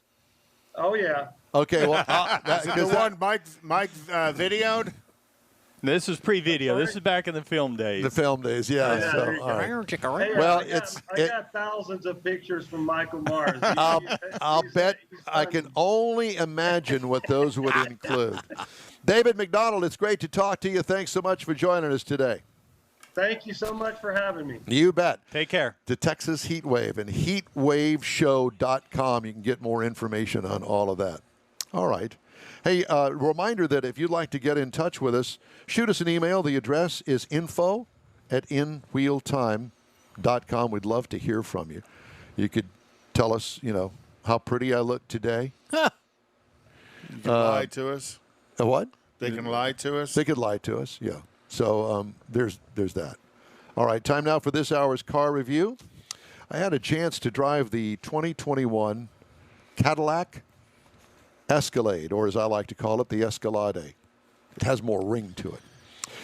So it's available in these trim levels: luxury, premium luxury, sport, premium luxury platinum, and sport platinum. I had the platinum. It didn't have any of the other prerequisites ahead of it, just platinum. It's a standard SUV, seats up to 8 passengers, depending on seating configuration. Now, this is a completely redesigned Cadillac Escalade for 2021. It's all new, and it is bad to the bone. Sinister front fascia. Yeah, very much so. With large grille, small horizontal headlights like they're squinting at you at the top, along with a long vertical daytime running lights on each side of the front end. Long vertical rear tail lights, which is really... it's been the Escalade thing for a number of years. Yeah, that's what I was going to say. Is to run that tail light from the tailgate all the way up to the roof the line. whole D pillar. I like on the that. Roof line. I like that. Yeah, I do too. It just sets it apart, and it looks pretty good. Dual exhaust tips embedded in the lower valance panel in back. Lots of Caddy emblems around it. I think they went a little wild on it. And then it has the standard 600 tag on the tailgate.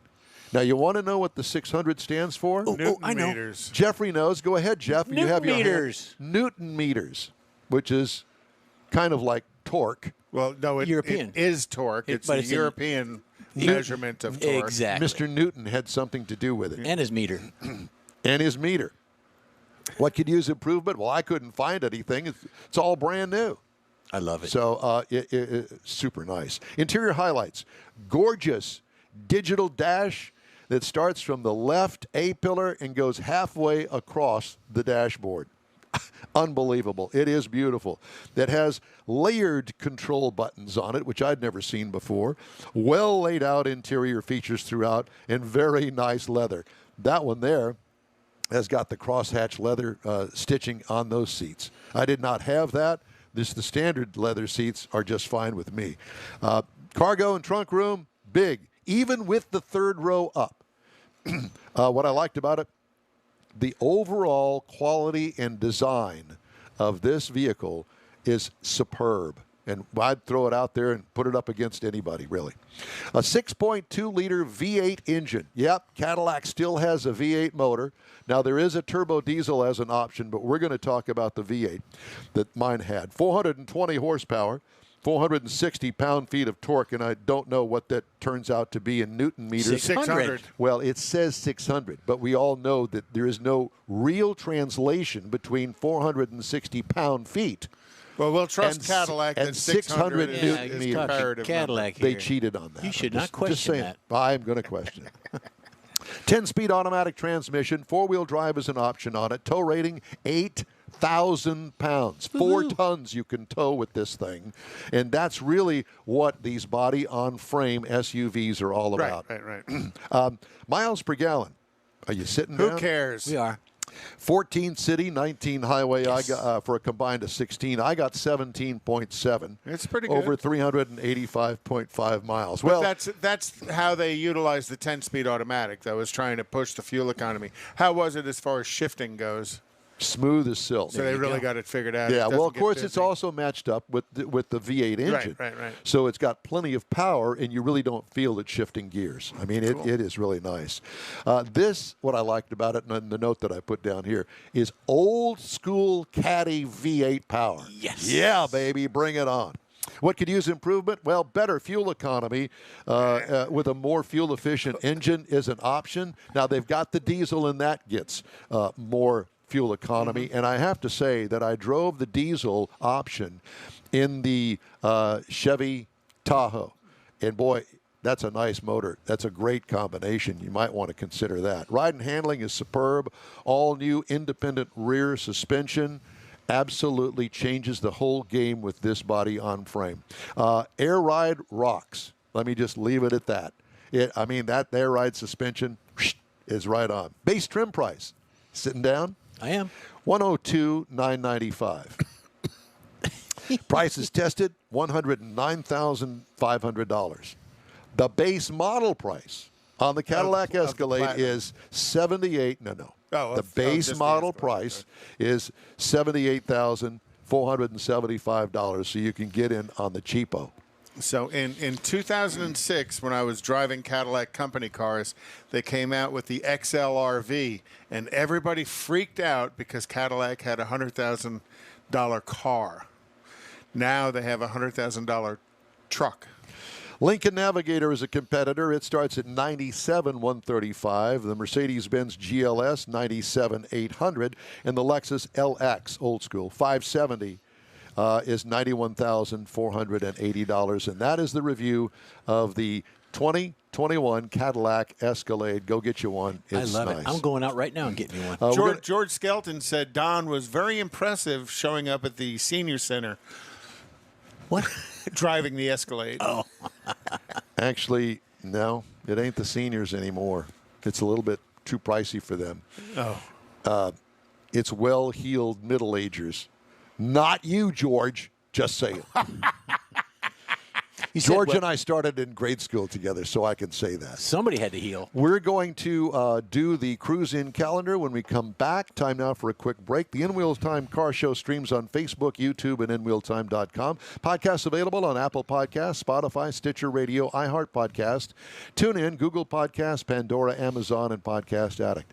In Wheel Time Show continues in just a second or two, but right now I do want you to pay attention to our new Tailpipes and Tacos. We got some great information for you. Listen to this. The Tailpipes and Tacos monthly cruise-in has become so popular you'll be able to attend at more locations. Enjoy fabulous Houston car culture at any of the 4 participating Lupi Tortilla Tex-Mex restaurants. Tailpipes and Tacos will be held in Tomball at Highway 249 near 2978, Bay Area Boulevard near the Gulf Freeway in Webster, the Grand Parkway just south of I-10 in Katy, and the Kirby location off the Southwest Freeway. Tailpipes and Tacos is the place to enjoy made-to-order breakfast tacos, fresh coffee, and awesome cars. Mark your calendar for Saturday, April 17th for the next Tailpipes and Tacos at one of the 4 participating Lupi Tortilla Mexican restaurants, 8 to 11 a.m. Tailpipes and Tacos is free and everyone is invited. See collector cars, hot rods, customs, originals, and resto mods. Cars from all over Southeast Texas cruise in and show off in this friends and family event. Start your Saturday off right at Houston's hottest cruise in. Tailpipes and Tacos, April 17th, 8 to 11 a.m. Participating Lupis are located in Tomball, Katy, West University, and Clear Lake. April 17th. In real time, we'll be broadcasting from the West University location on the Southwest Freeway, weather permitting. Celebrating 10 years of award-winning car talk, this is the In Wheel Time Car Show, your weekly go-to all things automotive place. So glad that you could join us along with Mike Out of This World Mars, King Conrad DeLong, and Jeff Zekin. I'm Don Armstrong. Thanks for joining us today. Before we get to our next guest, I wanted to do the cruise-in calendar. And listen, the cruise-in thing is hopping, man. Yeah, there's and the lots first of one stuff that I happening. wanted to tell you about and bring to your attention again is the Tailpipes and Tacos. Now, something new. 4 locations on April the 17th. We will be broadcasting from the what is called the West University downtown location over on Kirby Drive and 59, the Southwest Freeway. Okay, that's your turn for the cruise-in. So the Woodlands Car Club is having their 20th anniversary event on April 10th. And remember, the Woodlands Car Club, they're the ones who kind of who do coordinate the Woodlands Cars and Coffee for a Cars, raising for a cause, yeah. Raising money for charities. This year, they're going to do the Leukemia and Lymphoma Society, the National Alliance for Mental Illness, the Assistance League, and Yes to the Youth. So they have their car shows, and the money that they raise from it goes to great causes, and we want to give them a shout-out. April 11th, Houston Performance Driving is going to have their Twin Peaks meet in Webster at the Twin Peaks restaurant, and that starts at 11 a.m. The Lone Star Rod and Custom Roundup in Austin, Texas is April 16th, 16th through the 18th, and then Saturday, April 17th, the 3rd annual Bluebonnet Cruise celebrating National Mustang Day.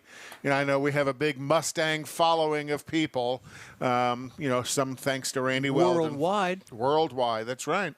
And that's going to start from the Buc-ee's in Waller, and the meetup at the departure time at Buc-ee's is 8:30 a.m., so the meetup is prior to that. Also on April the 17th, the Camaro Car Show at the Kemah Boardwalk. On Sunday the 18th, the Low Life First Annual Car and Drift Show Low Life at Speed Sports Racing Park. Will we be there? In North Houston. April the 25th is the 27th Annual Tomball Lions Club Car Show. It was, and it's going to be at the Tomball High School Football Stadium. All right. Thank you, sir. Our guest this segment is Mike Copley, and he is with Pure Cars. And, Mike, good morning to you. Thanks so much for joining us. We appreciate it. Hey, thanks, guys. Good to see you, and good to be on the air in Houston. Well, thanks. Yeah, thanks for joining us. So give us a 2-sentence, maybe a small paragraph of what Pure Cars is. Yeah, so we're a data company that supports a couple thousand automotive dealerships around the country with data analytics, business intelligence, and ad optimizations. We essentially help them connect their ad investments to operational outcomes at the dealership and basically optimize the efficiency of their ad spend. Yeah. Well, you could throw a bone or two our way anytime you happen to have one. Just thought I'd throw that out there to start things off. That is Jeff at We're looking to InRealTime.com. optimize our advertising expenditure as well. There you go. Hey, y'all got my contact info. Perfect. There you go, Send Jeff. me a note. Yeah, exactly. So really wanted to kind of talk to you today about the chip shortage, the microchip shortage. We did a story earlier, I don't know whether you were listening or not, but did a story earlier about the severity, and it keeps getting worse as we go forward. And the story this week is the fact that they're shutting down more and more assembly plants because they don't have the microchips to put into the computers that go in the cars. Some manufacturers are actually shipping cars without certain microchips in them just to say that, hey, you want the car, we got the car for you, you're going to have to bring it back to us so we can install it once we get the chip, but here's the car. I mean, things are gone crazy. They're laying off thousands and thousands of assembly workers, shutting down plants, especially in the next couple of weeks in particular, and you know that list is going to continue to grow. And I kind of made mention of the fact when we were talking about it, is that, consumers really, I don't think, know exactly how it's going to affect them, but anybody that's in the market for a new car in the months ahead, really beginning now, may very well pay more. They're going to pay, and that our guess is they're going to have to pay more, and the availability. You're not going to be able to go to the dealership and order a car, or you might not have the options on a car that is available, and you really want that car. So, give us your take on it.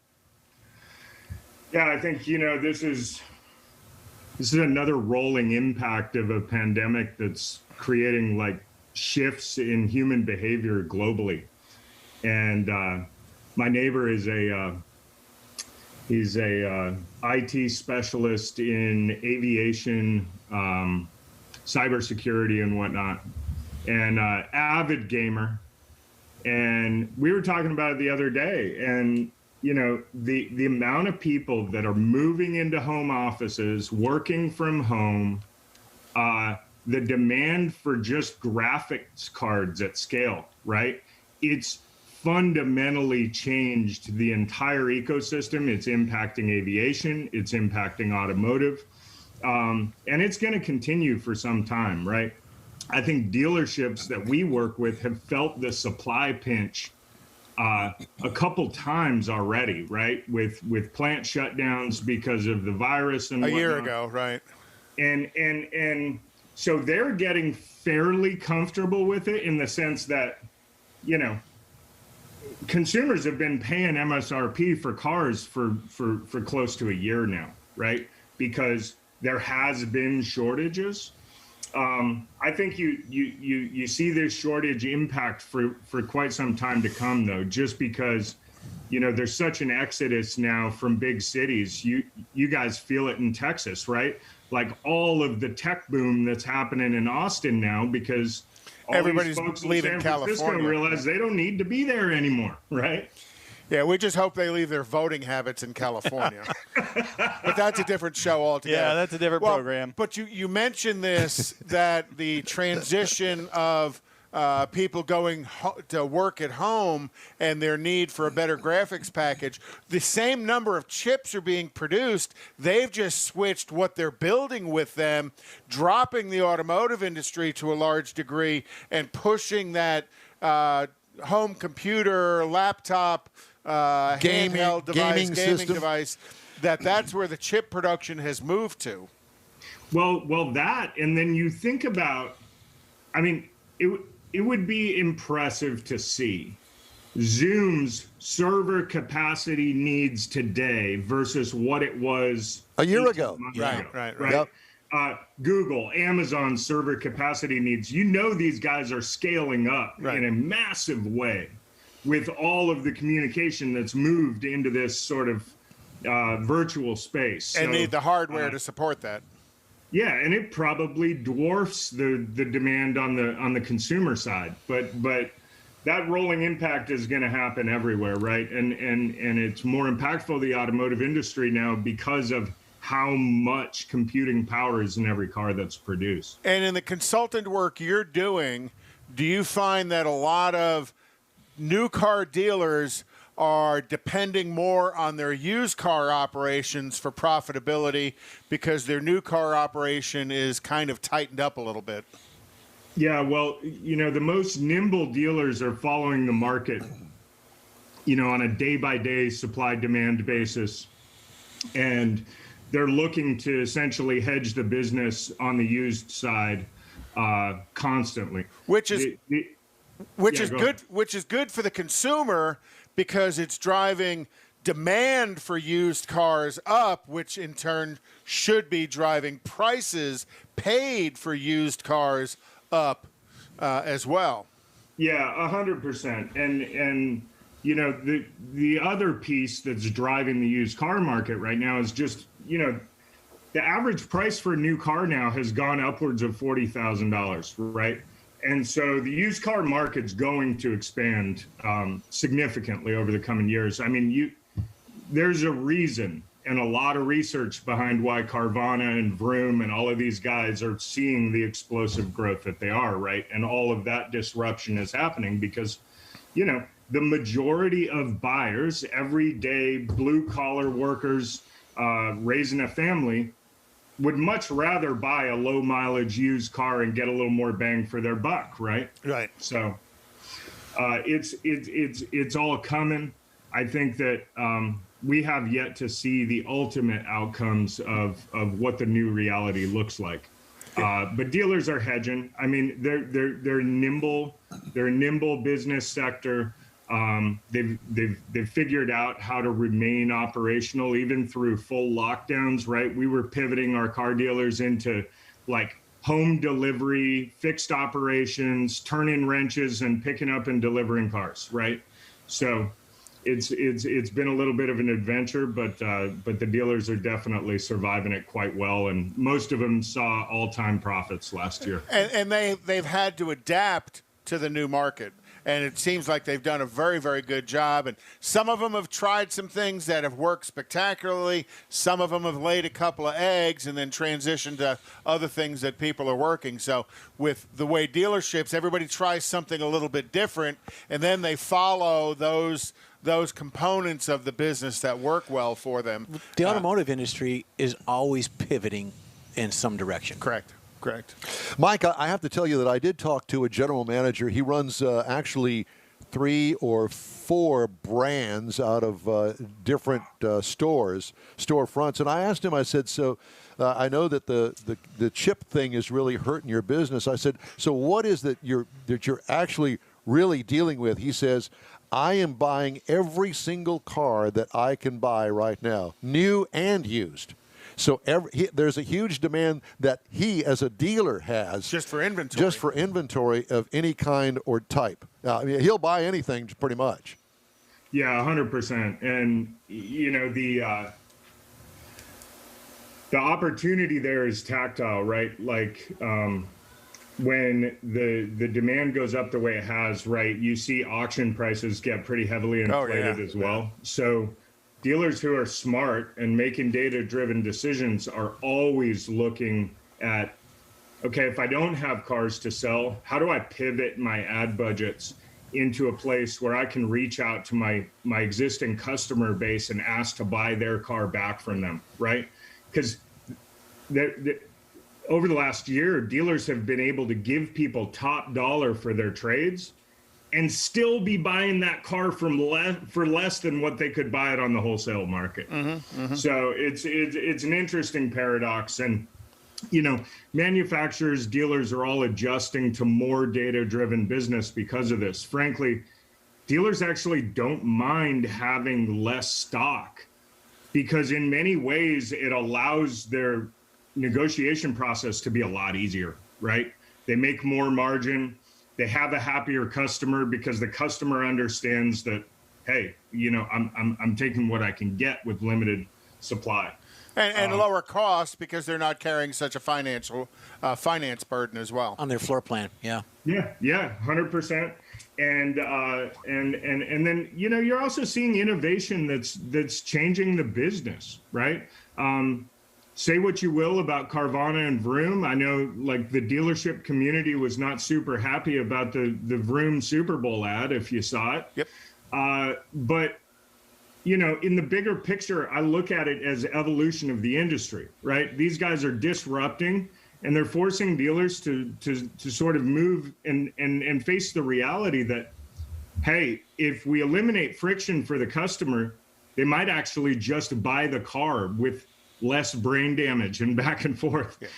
Most dealers that have moved to that sort of Carvana style model of home delivery of a vehicle, online purchasing, are actually realizing 20-30% increase in their gross margins. And, you know, the customer's happier, they're happier, the customer's more amped to come back for service. So the net effect has been positive for both consumer and retailer. Yeah, the old days of you pull into the dealer parking lot and somehow somebody parks some car behind you, and you go up to the showroom floor and you get a trade bid, and you get like 3 TOs, and they can't bring your used car back from the trade bid because they lost the keys. That's not the business model today. The business model today is, how do I serve the customer and make them want to come back and do business with me in the future? And that is very much of a model change over 5-10 years ago. Yeah, 100%. And you know, what dealers are realizing right now is that despite the disruption that the online aggregators, Carvana, Vroom, CarMax, car lots, et cetera.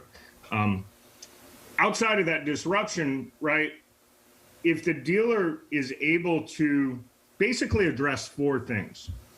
Brand, right? You've got to make this brand impact on a customer that's not, screaming out front in the car lot with my inflatable gorilla, right? Yeah. Like you look at Carvana and you look at Vroom, they're well branded, they're well marketed, right? You address those 2 things. Right. The others are fairly easy, right? You eliminate friction with the customer buying experience and give what they want, right? What a lot of dealers don't realize is time is the most valuable commodity to the shopper, right? And if you save them time, they'll pay you more money. Amazon's proven that to us, right? We pay $10 more for the same product on Amazon Prime because we can get it in 2 days delivered to our doorstep. And then lastly, right, start making data-driven decisions. The biggest publicly traded dealer groups in the country, the Group 1s, the Asburys of the world, right? They're making data-driven decisions about their business every day, and they're moving to super serve that customer. You do that, as a dealership, you're better equipped to bring a test drive to that customer's door and maybe 2 or 3 in a single day, and pick up that car and service it and bring it back to them. So I think the dealer community is going to survive the disruption. But net effect, right, is a really bright future for the automotive industry and for the shopper as well, right? It's really going to make it a lot easier to buy a car, trade a car, finance a car, et cetera. And as the car business goes, kind of the economy goes, as they're making those changes, because I'm going to go all the way back to September 11th of 2001. General Motors shortly after that came out with no interest financing and kind of, without a doubt, helped the automobile industry get back on its feet as well as the American economy. Yeah, 100%. There was the old adage, as goes Ford, so goes the nation, right? So I'm an old GM guy, so I'll say and that's GM.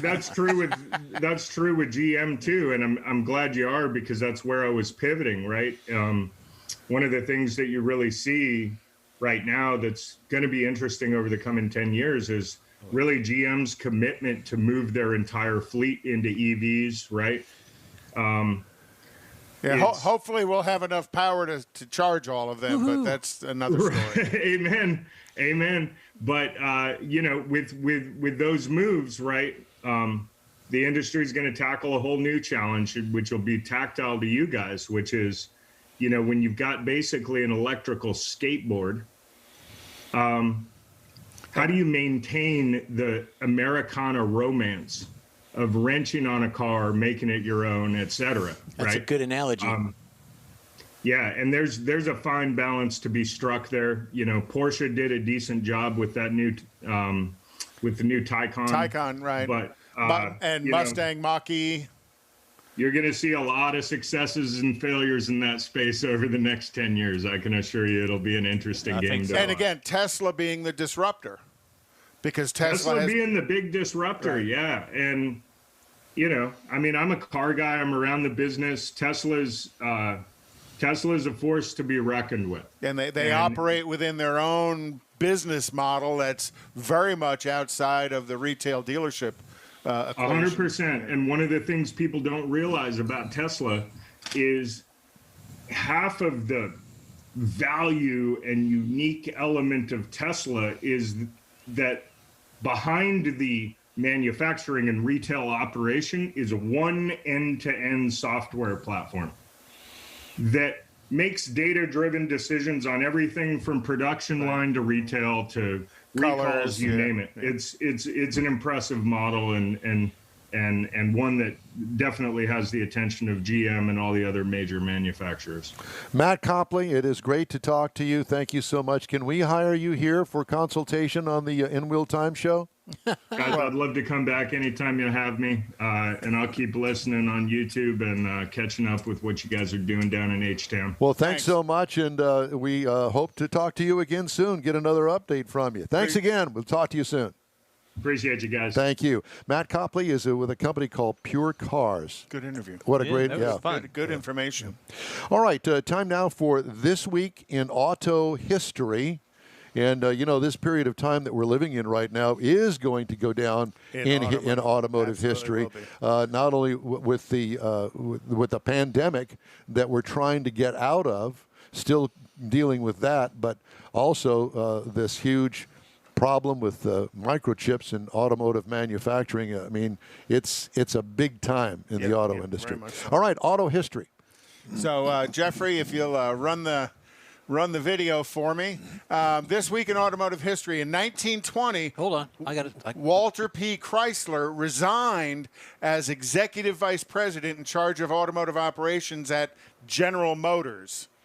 So there are a lot of business relationships early on. So Walter was a VP at General Motors and then peeled off and started Chrysler Motor Company. In 1926, there we go. Stay there, Jeff. Yeah, I'm working in 1926, the Ford Motor Company renamed the massive River Rouge facility in Detroit, Dearborn, to the Fordson plant. Well, that really didn't stick very well, and River Rouge has become synonymous with Ford's history. But you have to look at how smart Henry Ford was. At this River Rouge plant, they delivered iron ore. Yep. He had his own foundry. The foundry, parts of the heat created in the foundry were used to do steam generation for his own electrical generation facility there on property. So they built a car from iron ore to wheels and tires on the ground, all in this one campus. And they also formed glass for the windshields there. Right. Have you ever been there? Oh, yeah. I live 30 minutes from there. I have been there, and the property is massive. Yeah. And today, that's what it looks like kind of today. But I will tell you that there's still plenty of room on the property to do more stuff because they don't do all of that stuff there anymore. Right. And this Red River Rouge, was kind of, back then environmental concerns weren't as great as they are today. Big time. So that was kind of why the river was turned red, because all this iron ore was being dropped off. It was near Wyandotte, and I used to work at Great Lakes Steel. Okay. Oh, okay. So the reason I show this picture is now they've become so environmentally aware is they have grass growing on the roof of their plant because they know it does a better job of dealing with some of the water buildup. So, and then in 1932, Henry Martin Leland, who was the founder of Cadillac, was also the founder of Lincoln. He passed away in Detroit at age 89. In 1952, on this week, the 1 millionth Jeep was produced. And in 1939, the American Bantam Car Company submitted the original design for a troop transport vehicle, but in 1949, they switched to production.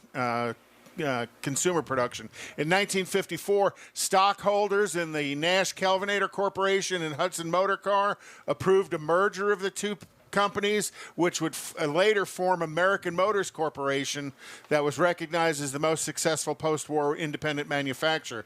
In 1983, on this day, the Pentagon awards production contract worth more than $1 billion to AM General Corporation to produce 55,000 high-mobility, multi-purpose wheeled vehicles, or the Humvee, that started purely as a military contract, eventually became a consumer product that was bought up by General Motors and then ended up with the Hummer. But this being the H1, that was also sold as a consumer product. In 2005, John DeLorean passed away from a stroke in a Summit, New Jersey hospital at age 80. I was waiting for you to say in a DeLorean. In a DeLorean. In 2008, on this day, Ford Motor Company announced the sale of Jaguar and Land Rover divisions to the Tata Group, one of India's oldest and largest business conglomerates, for some $2.3 billion. And Ford sold it for about half of what they paid for it a few years earlier. I think if it were me, I would have renamed the company something other than Tatas. I know that group. Just saying. I'm a fan of Tatas. I know that you are. And that is this week in automotive history. Yay. Well, cost cutting at Fiat's factories in Italy has led to cuts in cleaning services and the number of toilets available to workers, according to unions. Carlos Tavares, CEO of Stellantis, the new group formed in January from the merger of Fiat Chrysler Automobiles and the PSA Group, has said that production costs at factories in Italy are up 4 times more than in the automaker's plants in France or Spain. Tavares has said the automaker will not cut jobs or close plants, but he has promised more than $500.94 billion per year in savings following the merger. David Provenzano, or David as it were, of the FIM union said Stellantis was taking action at its Mirafiori plant in Turin, where it builds the new Fiat 500 full electric car by reducing the amount of toilets available to workers, cutting cleaning shifts and temperatures. I don't know how you cut the temperature, but I guess you lower it. Turn the air conditioning off. And reorganizing transport facilities. Stellantis declined to comment by wiping away the spokesperson's availability for this story. Wiping away while they were Putting a little pun intended there, Don. You are such a wordsmith. There's other words for that. There are other words. Whoops. Anyway. We've lost our minds. Well, a long time ago. At 7:50 this morning. Again. All right. Well, that is it for this portion of the In Wheel Time Car Show. We're going to take a break, and we'll be back with the other portion of the show right after a quick break. But I want you to pay attention to the Lupi Tortilla Tailpipes and Tacos commercial. Something new. That I'm about to play, because it is something new. And I talked to Stan Holt, the proprietor, the founder of Lupi Tortilla this week. We had a long conversation, and so... He wants to spread the joy. So listen to this. The Tailpipes and Tacos monthly cruise-in has become so popular, you'll be able to attend at more locations. Enjoy fabulous Houston car culture at any of the 4 participating Lupi Tortilla Tex-Mex restaurants. Tailpipes and Tacos will be held in Tomball at Highway 249 near 2978, Bay Area Boulevard near the Gulf Freeway in Webster, the Grand Parkway just south of I-10 in Katy, and the Kirby location off the Southwest Freeway. Tailpipes and Tacos is the place to enjoy made-to-order breakfast tacos, fresh coffee, and awesome cars. Mark your calendar for Saturday, April 17th for the next Tailpipes and Tacos at one of the 4 participating Lupi Tortilla Mexican restaurants, 8 to 11 a.m. Tailpipes and Tacos is free and everyone is invited. See collector cars, hot rods, customs, originals, and resto mods. Cars from all over Southeast Texas cruise in and show off in this friends and family event. Start your Saturday off right at Houston's hottest cruise in. Tailpipes and Tacos, April 17th, 8 to 11 a.m. Participating Lupis are located in Tomball, Katy, West University, and Clear Lake. April 17th. In real time, we'll be broadcasting from the West University location on the Southwest Freeway, weather permitting. Is your business or company looking to stand out in a crowded advertising market? Looking to reach the real auto enthusiast? Well, you found it.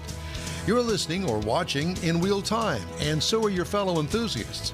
The In Wheel Time Car Show now reaches 500,000, and we can put together a marketing plan that will engage them in your product, business, or service.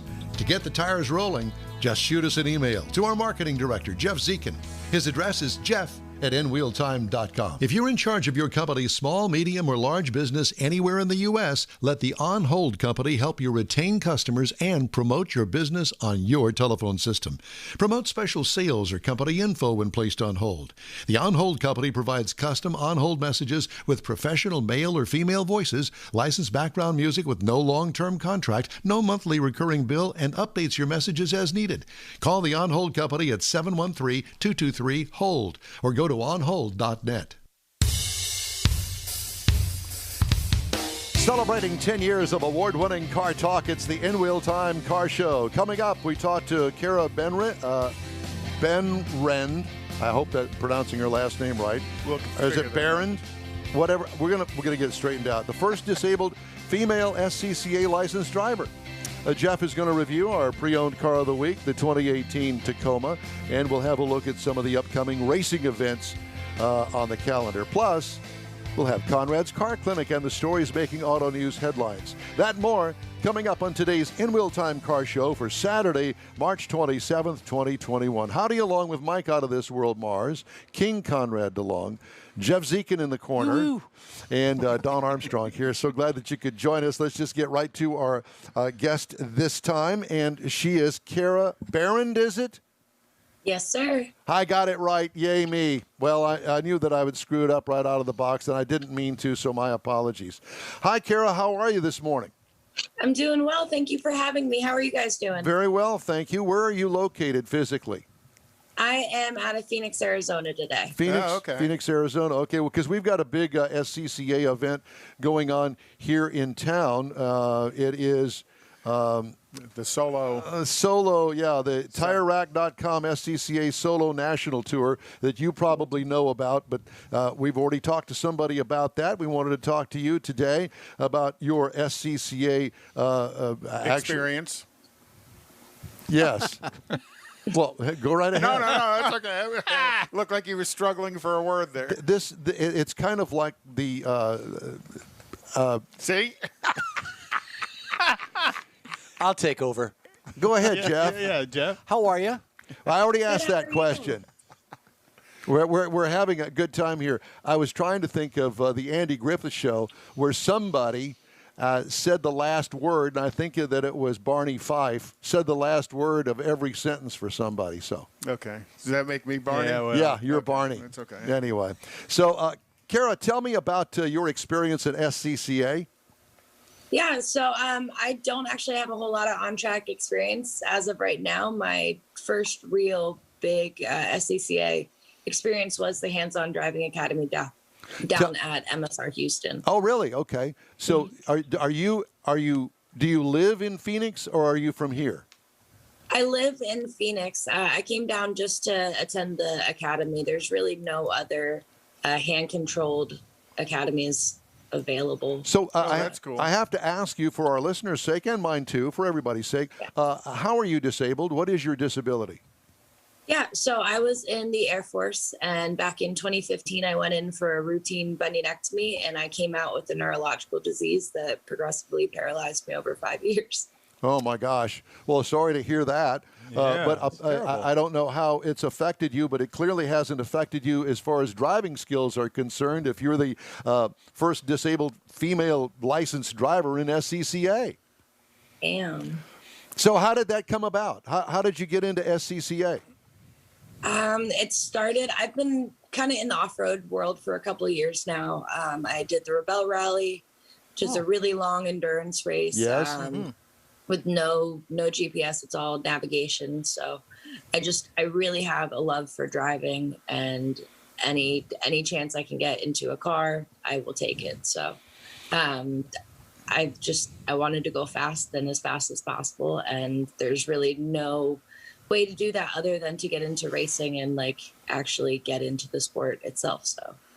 So how has the experience been using hand controls in a car? How did you get used to something like that? It's the same way you get used to using your feet. I mean, I spent a good 5-6 years driving with my feet in my hands and, using my knee to hold my steering wheel when I wanted to distracted drive. And now you just have to put all of your focus into using your hands and making sure that you're doing everything properly. But it's really no different. So ultimately it becomes second nature because that's just the way you've now learned to drive. Now you're just doing it going fast. Yeah. So now, when I'm driving, I don't even think about the controls. So I don't have to think about where's going to be my gas, where's going to be my brake. It's just emotion for me. And usually my response times are quicker because I don't leave the gas or the brake. Okay, my hand is right there the whole time. And are hand controls from a consumer vehicle to a race vehicle functionally the same? Yeah, I use the same hand controls in off-road that I would use in my daily driver, and similar setups in the race cars that we've been in as well. Interesting. Yeah. So explain the controls to us if you can. Are they mounted on the steering wheel? So there's a bunch of different kinds of controls. There is one that's mounted on the steering wheel that you specifically push in with your thumb into the steering wheel, and that's your gas actuator. And then you have a handbrake. There's another that's attached to the drive shaft. Or I'm sorry, the steering column. It's like a little lever that comes out and you push in for brake and you pull down like this for gas. And then there's another one that's like a portable version that is literally two metal rods that attach to the brake and the gas, and they're both push activated. So, I mean, there's lots of different styles for everybody that's kind of looking to get into it. And which style do you prefer? I was going to ask that too. Honestly, it depends on what I'm doing. For some things, you want to be able to power brake, and having the ability to use both controls at the same time is super important. For others, you want to be able to make sure that you're not going to jam on your brake accidentally. So having something that's a little more separate functionally, the gas and the brake. Yeah. So some are mechanical and some are drive-by-wire. Mm-hmm. Okay. Interesting. So what kind of car are you racing in SCCA? So looks like I will be racing a B-Spec this year. We have a Miata in my garage currently that I'm working to get built and ready to go. But yeah. Well, how is that going? I mean, are you out there helping build the car? Yeah. Oh, yeah. Right now, it's in the stages of convincing my boyfriend's brother to sell it to me so that I can race it. He doesn't need to sell it to you. He needs to give it to you. So he bought it from Vegas about a year ago.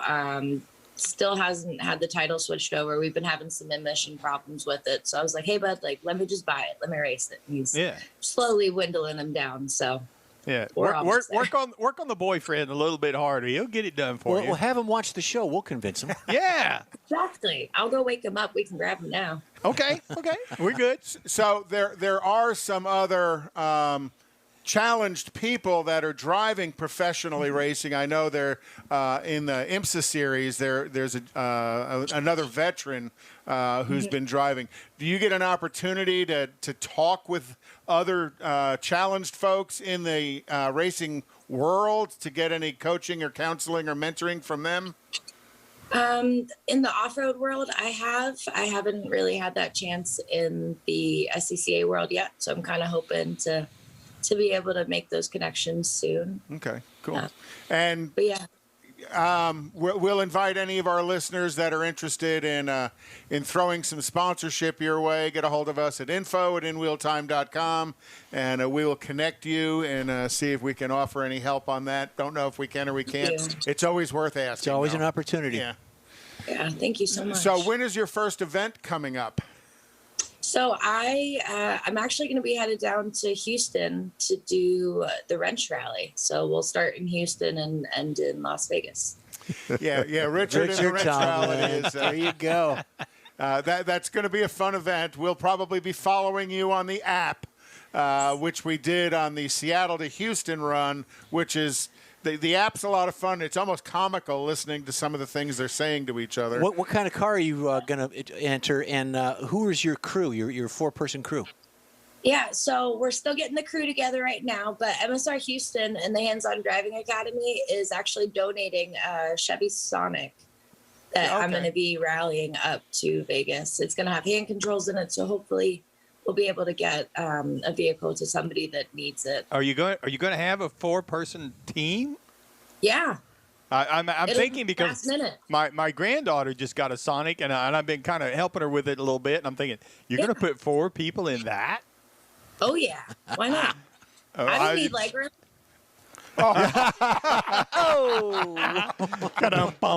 There is that. How cool. So when you come down here for this rally that is happening at Motorsports Ranch, do you race other disabled people as well in that series? No. So I mean, once you get into the car and you get your helmet on, there's really no differences.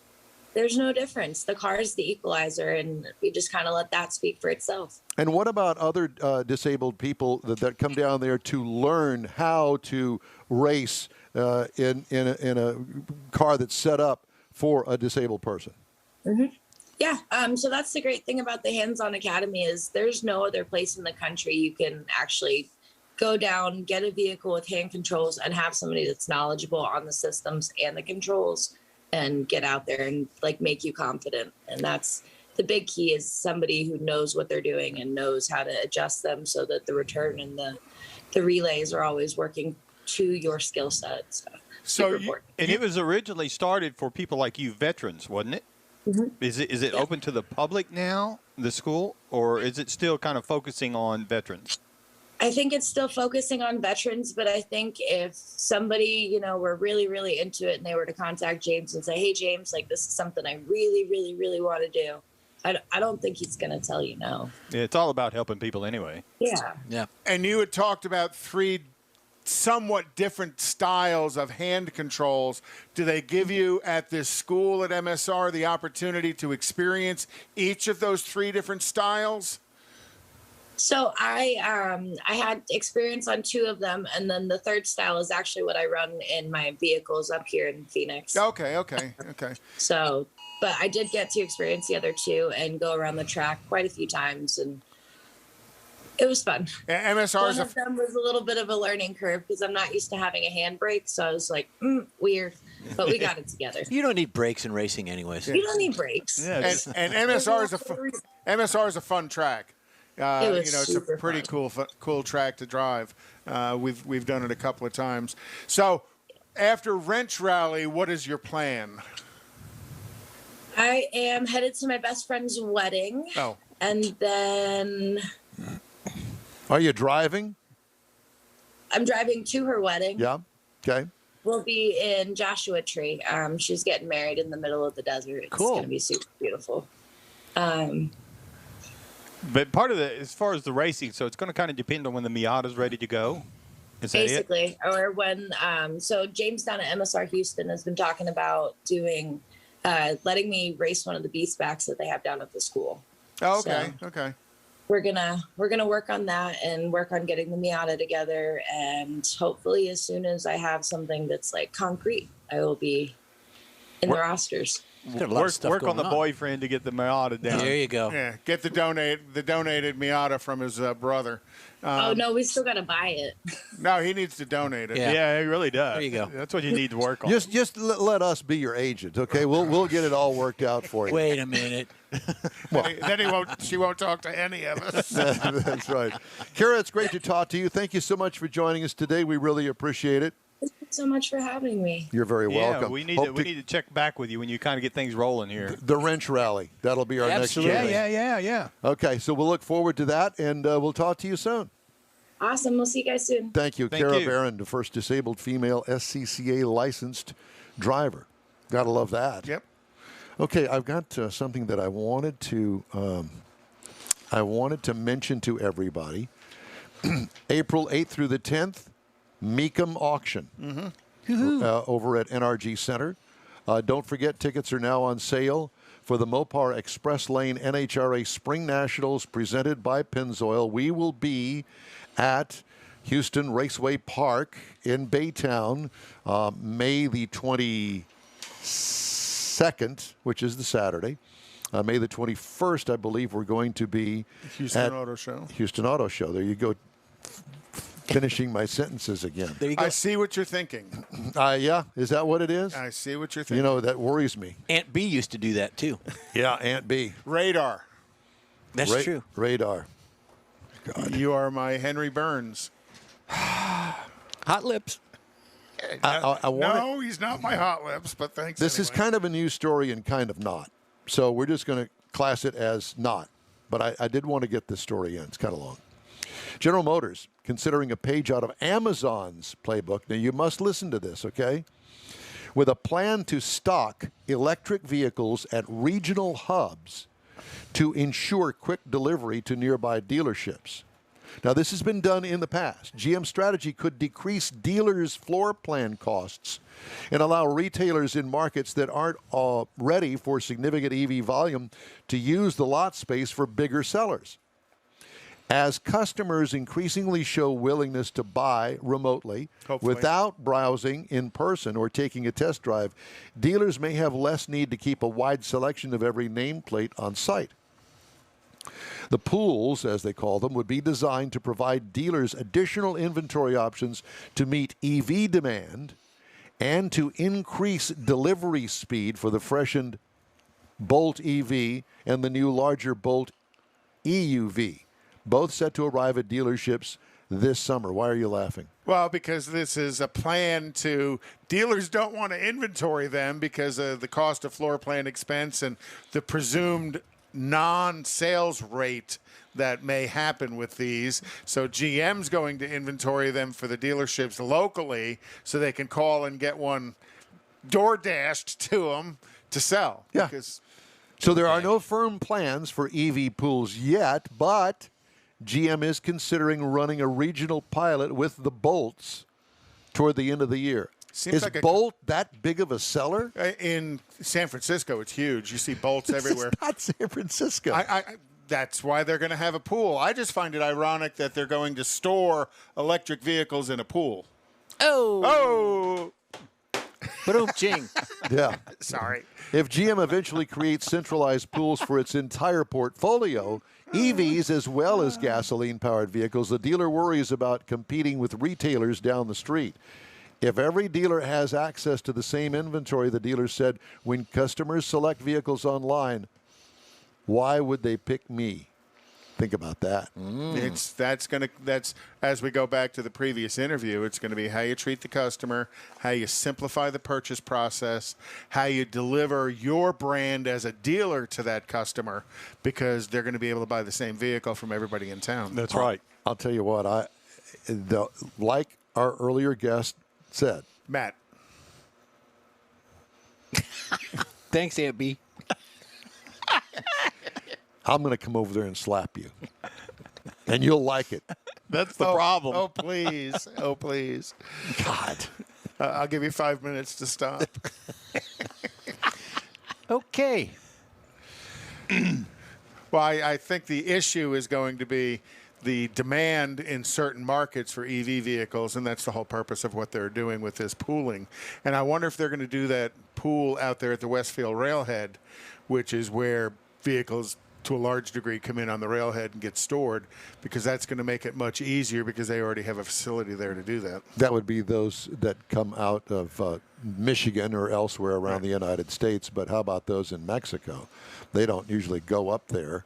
Many of those that get built in foreign countries, say for instance, they get stored near the port. Mm-hmm. And I was pointing. I'm trying to think of the port's over that way somewhere. Yeah, I was pointing towards the port because when you come over the squirrel, when you come over the 610 bridge, you can see all those cars. That's mainly Volkswagen. That's Volkswagen Audis, but yeah, there's other. Well, you fly over the head, so you know where all the cars are stored. You are our helicopter guy. Dun, dun, was it something in the water that you had this morning? So. I only gave him one water. It was the breakfast. No, I'll tell you exactly what it is. It's one of those energy drinks that he drinks about 100 of them. No, I don't. Yeah. I'm down to the only time I drink them is on the show. Just for us. Just for us. You guys. Just to annoy me. Just to keep me going. And the jalapeno kolache. And the jalapeno kolache. Well, it's that time for Jeff's pre-owned car of the week. Oh, boy. And Jeffrey this waiting week. on Jeff. Jeffrey this week has the 2018 Toyota Tacoma. I'm just going to take my headset off and let you guys take it from here. No. Stay with us, Don. You do such a... He done. He gone. So, Jeffrey, tell us about the Toyota Tacoma. Well, I was just about to. Thank you, Conrad, for that wonderful introduction. This is a 2018 Toyota Tacoma. It is a TRD Sport is what we'll be looking at. Now, the models or the trim levels are the SR, the SR5, the TRD Sport, and the TRD Off-Road, TRD Pro, and the Tacoma Limited. Now, this is a cool little truck. With all fairness, my son had one of these back in the day, and he liked it. So it's actually a compact pickup, and you can get this vehicle in a long wheelbase option. It is a 5-passenger vehicle. As you see there, it's a pretty truck, very good-looking truck. With the exterior portions of it, you can get a 3-inch or a 5-inch black or chrome oval tube steps on that vehicle. And then they come with an optional Predator step, which is a little bit different configuration for the vehicle. You could have a 3/4-inch thick bed mat, tonneau cover, cargo net, bed extender, Class 3 hitch. You can get a winch on it. It does come in 9 exterior colors and then 2 interior colors as well. Moving on to the interior, you've got a 7-inch screen with an easy-to-use infotainment process. Very good-looking pod there. I like that. It's easy to use. It's easy to the eye, and it's easy to find things on it with the info entertainment. You can get a sunroof. It's got good leg room in the front. It's a little tight in the rear. So you've got other things. If you were to add on some if you were to add on some things, I could say something there, but I'm not going to. Well, you just did. If you were to add anything else to it, you would actually turn this into a Tundra, which, in all respect, my son owns a Tundra now. Yeah. Right. So he went from the Tacoma to the Tundra. And it's a good vehicle, good roomy vehicle on the Tundra side. But this is a Tacoma. It's not as tight in the Tundra. In the rear. So you've got a 3.5-liter V6, 24-valve, dual overhead cam. It is 278 on the horsepower at 6,000 RPM. You can get 265 on the torque at 4,600 RPM. It is a 6-speed automatic transmission, and you can get the manual as an option. Now, the miles per gallon, the city's rated at 18. The highway's rated at 22 with a combined of 20. I would imagine that the manual transmission would really drop its resale value. It could, and again, it all depends on condition, options, and mileage on that too. But so far as the vehicle itself, it's good off-road. It's got a good payload capacity, but there's talks and things about the manufacturer does not really give you good fuel economy on the highway with this particular vehicle. Yeah. So Well, neither does the Tundra, that's for sure. right, exactly. So That's awful. But with a combined 20, it just depends on your foot. You know, But- if you're for Mike Mars, you'd be leading toward this 18. If you were someone else, it'd be 14. 14. But the Tundra's a well-known, very dependable truck. Right, Good it is. workhorse. It is, and you're sitting or you're riding on the 265/70/16, which is a very popular tire, on alloy wheels. You've got four-wheel disc brakes. You've got the four-wheel drive options on this vehicle as well. Now you're looking at a price range of $23,700 to $38,900, and again, it depends On the used market on the for a used market. 2018. Right. It's a very popular vehicle. That's You very, can't- It is. I really dare holds you to its try to value. find one for sale. Yeah. And again, condition options and mileage. The one we're looking at here, around 36,000 miles on the vehicle. 3-year 36 is the basic warranty coverage. And something that struck me that stood out was 5-year unlimited on rust. So, Really? Yeah, 5 years or unlimited on rust. So that it stood out to me. Like vehicles, Because you're from Detroit where they use salt. Oh yeah, Yeah, Where yeah, you can sit there yeah. and listen to a car rust. Exactly. So 2018 GMC Canyon or 2018 Honda Ridgeline would be the comparable vehicles. No. Canyon, yes. Nah. Ridgeline, well, no. that's just call them as I see them. Yes. Now, if we move to the last one, we're going to get into the logo. The Toyota is one of the most recognizable brands in the world thanks to its 3-circle logo. But you got to wonder why the Toyota and with the emblem, how they came up with it. It's an interesting story that from the Toyota fans' point of view, a driver who's considering a Toyota and your next vehicle. The 3-circle logo that Toyota currently uses dates back to 1989, though it did not appear in any products or in advertising until the following year. One of the reasons why the logo was made to celebrate the Toyota's 50th anniversary during the first half-century, inconsistency with the company's spelling. It originally spelled Toyoda. After the founder. Correct. For the company's founding family. But evolved into Toyota, and the many products that carry the label and others, so on. So the logo was designed to bring consistency to create identity standards for the company. The 2 smaller circles within the large circle form the letter T. This represents Toyota. Along with trust being the brand and the driver, the large circle completes the look and symbolizes technology, innovation, and globalization. If you were to show me just the logo, you would know what it is. I don't know as if I would know what it was. Really? Unless it was on the car. I'll be darned.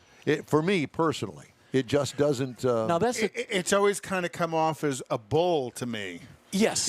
Because you don't bring the upper oval and the bigger oval together. I look at the upper oval as being the horns on a bullhead. Right. Was there a reason that we continue to look at Jeff? Yeah, because he doesn't get any camera time, so I was kind of giving him a We little. need more Jeff. And the last thing he's got I all wanna that light reflecting off his head. I can fix too. that. The last thing I want to say is the end. The end. The end. Okay. All right, well. Here, I can fix that. Jeff, Yeah, Mike is In going realtime.com. to. Mike is going to fix something, and that's a he's scary gonna fix thing. it, all right. I'm fixing Hand it back. Jeff I'll fix up it. Here. Hey, Here, there you go, Jeff. oh, and that, Oh. You know, can that's have- the shot we should use from this point on. Maybe that's it. That's it. So it does away with you, Mars. I like it. Just teasing. He's over there trying to zoom in. Zoom in. Okay, so I've got a story that I've got to share with you. Americans Michael Taylor and his son Peter could face jail terms of up to 3 years after Tokyo prosecutors charged them this past Monday with illegally helping former Nissan chairman Carlos Ghosn flee Japan more than a year ago, extradited by U.S. authorities this month. The U.S. Army Special Forces veteran and his son have been detained in the same prison in the Japanese capital where Ghosn was held, hopefully in the same cell. Looking for a new set of luggage. Well, the luggage was guitar cases and drum kit cases and stuff. Nice. The prosecutors did not say when they expect the trial to start. Japan's conviction rate is 99%. Prosecutors said Michael Taylor, a 60-year-old private security specialist, and his 28-year-old son received $1.3 million to help sneak Carlos out of Japan so he could go to Lebanon. Greg Kelly, a former Nissan executive, is standing trial in Tokyo, charged with helping Ghosn hide $85 million in income as the saga continues. And I understand that Renault is not being a whole lot of help in this combination lawsuit that's going on. So they're not sharing a lot of information. Correct. As far as discovery stuff, almost to a degree protecting Ghosn. Yeah, almost. And so it makes you kind of wonder what they are hiding. Yeah. Oh, listen, you know that is an entire can of worms, and we're only hearing about the escape. That's all we're hearing I'm about. sure they bleach pitted all the hard drives. We're only hearing what they want us to hear. Yeah, that's right. Yeah. Would you like to go ahead and complete the last sentence? No, that's okay. Okay. The end. Is it the end? The end. We're going to move on now. Is that okay? And until I see what you're thinking, yeah. So you can finish my sentences? God. Slip my hand up your back and move your lips. Ew. Well, with that note, we'll end this segment. Did want to remind you the In Wheel Time Car Show streams on Facebook, YouTube, and InWheelTime.com. Podcasts are available on Apple Podcasts, Spotify, Stitcher Radio, iHeart Podcast, TuneIn, Google Podcast, Pandora, Amazon, and Podcast Addict. And to tell you how it works, so we have a 3-hour live show, and we divide the 3-hour live show up into 30-minute segments into a podcast. And Mr. Mars posts those daily. So the first hour of our show will be heard, our first 30 minutes will be heard on Monday. Sunday. No, tomorrow. Sunday. I'm sorry, Tomorrow. Sunday. And then the second 30 minutes of the first hour will be heard on Monday. The third 30-minute segment will be heard on Tuesday. And then Wednesday, Thursday, Friday. And then a brand new show every Saturday morning. Tune in and tune up. Do that. Just don't turn tune out. in, tune on. What is it? Rip the knob off, something like that. Yeah. Ouch. The In Wheel Time Car Show will continue after this brief message that I want you to pay particular attention to because there's something special at the Tailpipes and Tacos. Listen Write to this. it down. The Tailpipes and Tacos monthly cruise-in has become so popular you'll be able to attend at more locations. Enjoy fabulous Houston car culture at any of the 4 participating Lupi Tortilla Tex-Mex restaurants. Tailpipes and Tacos will be held in Tomball at Highway 249 near 2978, Bay Area Boulevard near the Gulf Freeway in Webster, the Grand Parkway just south of I-10 in Katy, and the Kirby location off the Southwest Freeway. Tailpipes and Tacos is the place to enjoy made-to-order breakfast tacos, fresh coffee, and awesome cars. Mark your calendar for Saturday, April 17th for the next Tailpipes and Tacos at one of the 4 participating Lupi Tortilla Mexican restaurants, 8 to 11 a.m. Tailpipes and Tacos is free and everyone is invited. See collector cars, hot rods, customs, originals, and resto mods. Cars from all over Southeast Texas cruise in and show off in this friends and family event. Start your Saturday off right at Houston's hottest cruise in. Tailpipes and Tacos, April 17th, 8 to 11 a.m. Participating Lupis are located in Tomball, Katy, West University, and Clear Lake. April 17th. In real time, we'll be broadcasting from the West University location on the Southwest Freeway, weather permitting. Is your business or company looking to stand out in a crowded advertising market? Looking to reach the real auto enthusiast? Well, you found it. You're listening or watching In Wheel Time, and so are your fellow enthusiasts. The In Wheel Time Car Show now reaches 500,000, and we can put together a marketing plan that will engage them in your product, business, or service. To get the tires rolling, just shoot us an email to our marketing director, Jeff Zekin. His address is jeff at nwheeltime.com. If you're in charge of your company's small, medium, or large business anywhere in the U.S., let the On Hold Company help you retain customers and promote your business on your telephone system. Promote special sales or company info when placed on hold. The On Hold Company provides custom on-hold messages with professional male or female voices, licensed background music with no long-term contract, no monthly recurring bill, and updates your messages as needed. Call the On Hold Company at 713-223-HOLD or go to onhold.net. Are we celebrating 10 years? Yep. I guess we're kind of, it depends on what show we're talking about, but we'll celebrate this one. Of award-winning car talk, it's the In Wheel Time Car Show, your weekly go-to all things automotive place. Today coming to you from the Studio A here in Houston, Texas. We thank you for Smoke and Mirrors Network. on the Smoke and Mirrors Network. Along with Mike Out of This World Mars and King Conrad DeLong. And let's not forget Jeff Zekin in the corner. Please don't. I'm Don Armstrong. Glad you could join us, and thank you for joining us on the last half hour of our live program. So what day of the week will you be hearing this in the podcast? Friday. Just wanted to make sure that you were paying attention. Thanks, Aunt B. I'm always paying attention. All right. So let us go now and talk to our next guest, and his name is Marco Encinas, and he is with Teletrac Navman. Good morning, Marco. How are you?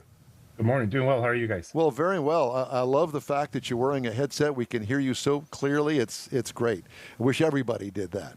At any rate, first of all, before we get involved in our conversation here that we're going to have, tell us a little bit about Teletrac Navman, what that is. Sure. We're a telematics organization. We provide vehicle tracking all over the world for fleets that are, various fleets, whether you're over the road trucking or your local service company in the city doing deliveries or landscaping, things like that. So we track anything from powered assets such as your vehicles to non-powered assets to trailers, tools, things like that. Wow. Interesting. So why would a company that, let's say, owns a landscaping firm and they've got 20 trucks all over the city, why was it important for the owner of that company to track the fleet? A lot of them, it started off as security, but it has now progressed based on the amounts of data that we can track now to really increase productivity for their own fleet and being able to streamline what they do day to day and really help them generate more revenue across the board by just being overall more efficient. Yeah. So in other words, keep them working. Yeah, it all goes back to the money.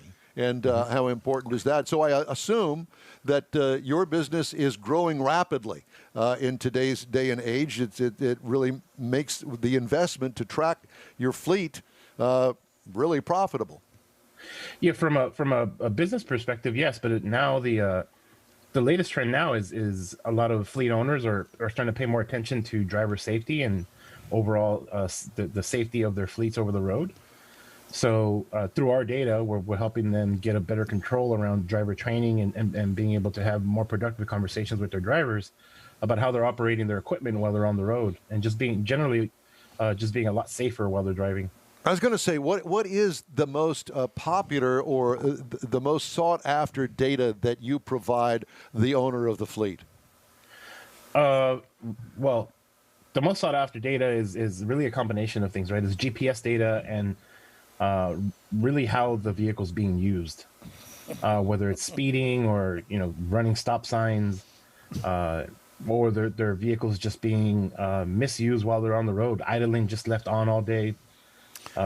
Because all that outside of speeding and the things that are driver behavior related, a lot of that also goes back to wear and tear on the vehicle. So you want to keep their operational costs down. And making sure that the vehicle isn't somewhere it doesn't belong on a Saturday or Sunday when it's supposed to be parked somewhere. Yes, that's the other piece, right? Is that unauthorized use. You don't want your trucks being out moving your neighbor's kids somewhere when it's supposed to be off and parked in a yard. Yeah, I don't need teletrack on my van. I got a phone number and I get calls on it all the time. Yeah, especially when he's going down the freeway passing people at 90 miles an hour, and he's, the office is getting phone calls. I just got passed by your vehicle doing 90. But yours would just send the data back saying I'm doing 90, so they could call me beforehand. So how does the actual tracking service? I mean, what is the physical parts of it that make it work? I understand it's GPS related. That's correct. Yeah. Yeah, there's a module that gets installed into the vehicle, whether it's connected into your CAN bus, OBD2 or J bus, or it's just hardwired into your vehicle. And, basically we hardwire into ignition, power, and ground. And that device will automatically connect to our network once it receives power. And at that point, it's just tracking your movements. When you turn the vehicle on, it'll alert our system that the vehicle is on now, and as it's detecting movement, it's sending in its position data every minute, letting us know exactly where that vehicle is at and what it's doing. So, do you have installers to hardwire it in, or can a small operator use the plug-in device and put it in himself? We offer both.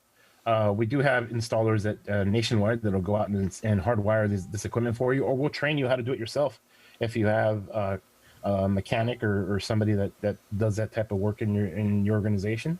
Or we'll send you the plug and play. You plug it into your OBD2 or your J bus, and off you go. Now, how is it monitored? Is it monitored by the owner of the vehicle or the company, or is it monitored by you, or how does that work?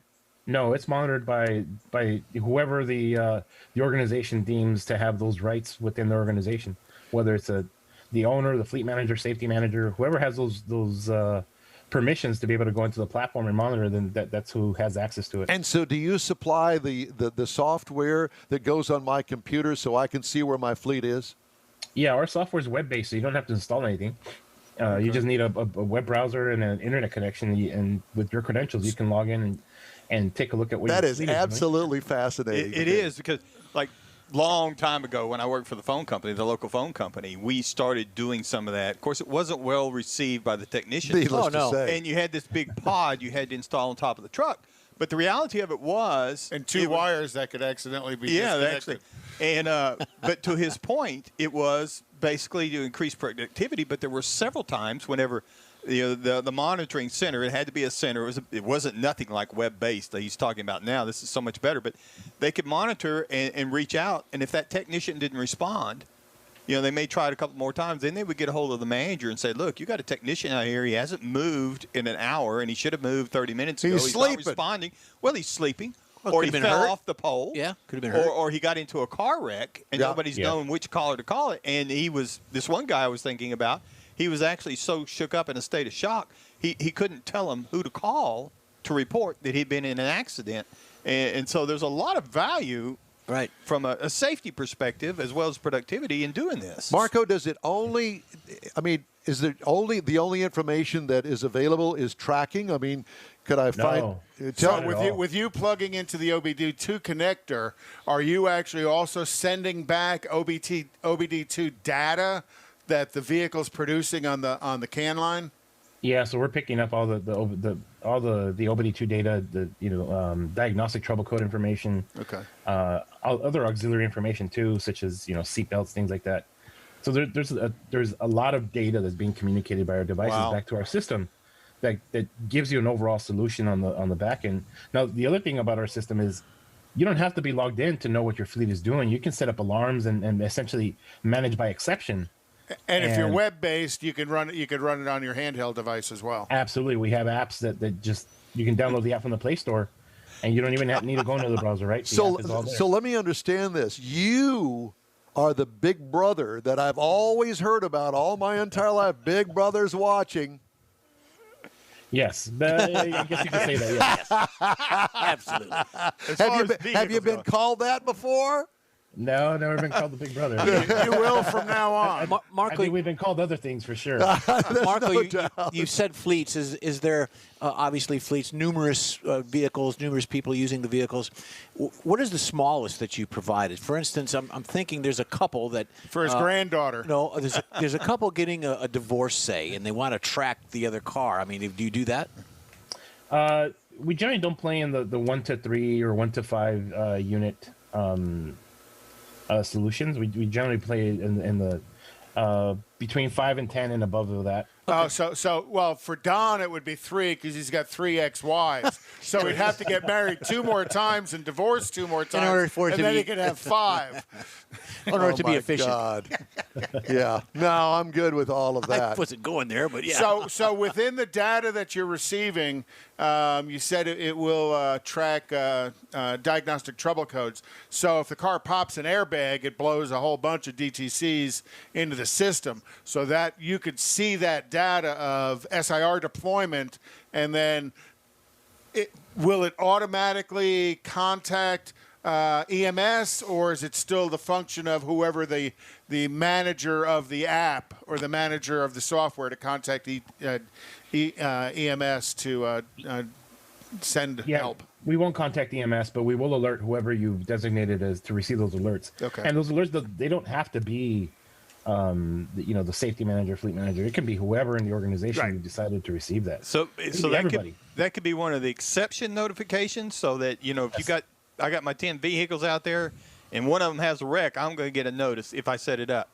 Correct. Phew, I like it. And that's just our tracking devices, right? We also, nowadays we have, a lot of other equipment such as cameras that are super high tech that'll notify that, allow you to, look at the video almost in real time and be able to really have that view through your monitor of what's actually going on inside that cab. Now, will you integrate into the vehicle's onboard cameras, or do you set in your own cameras? No, we set in our own cameras.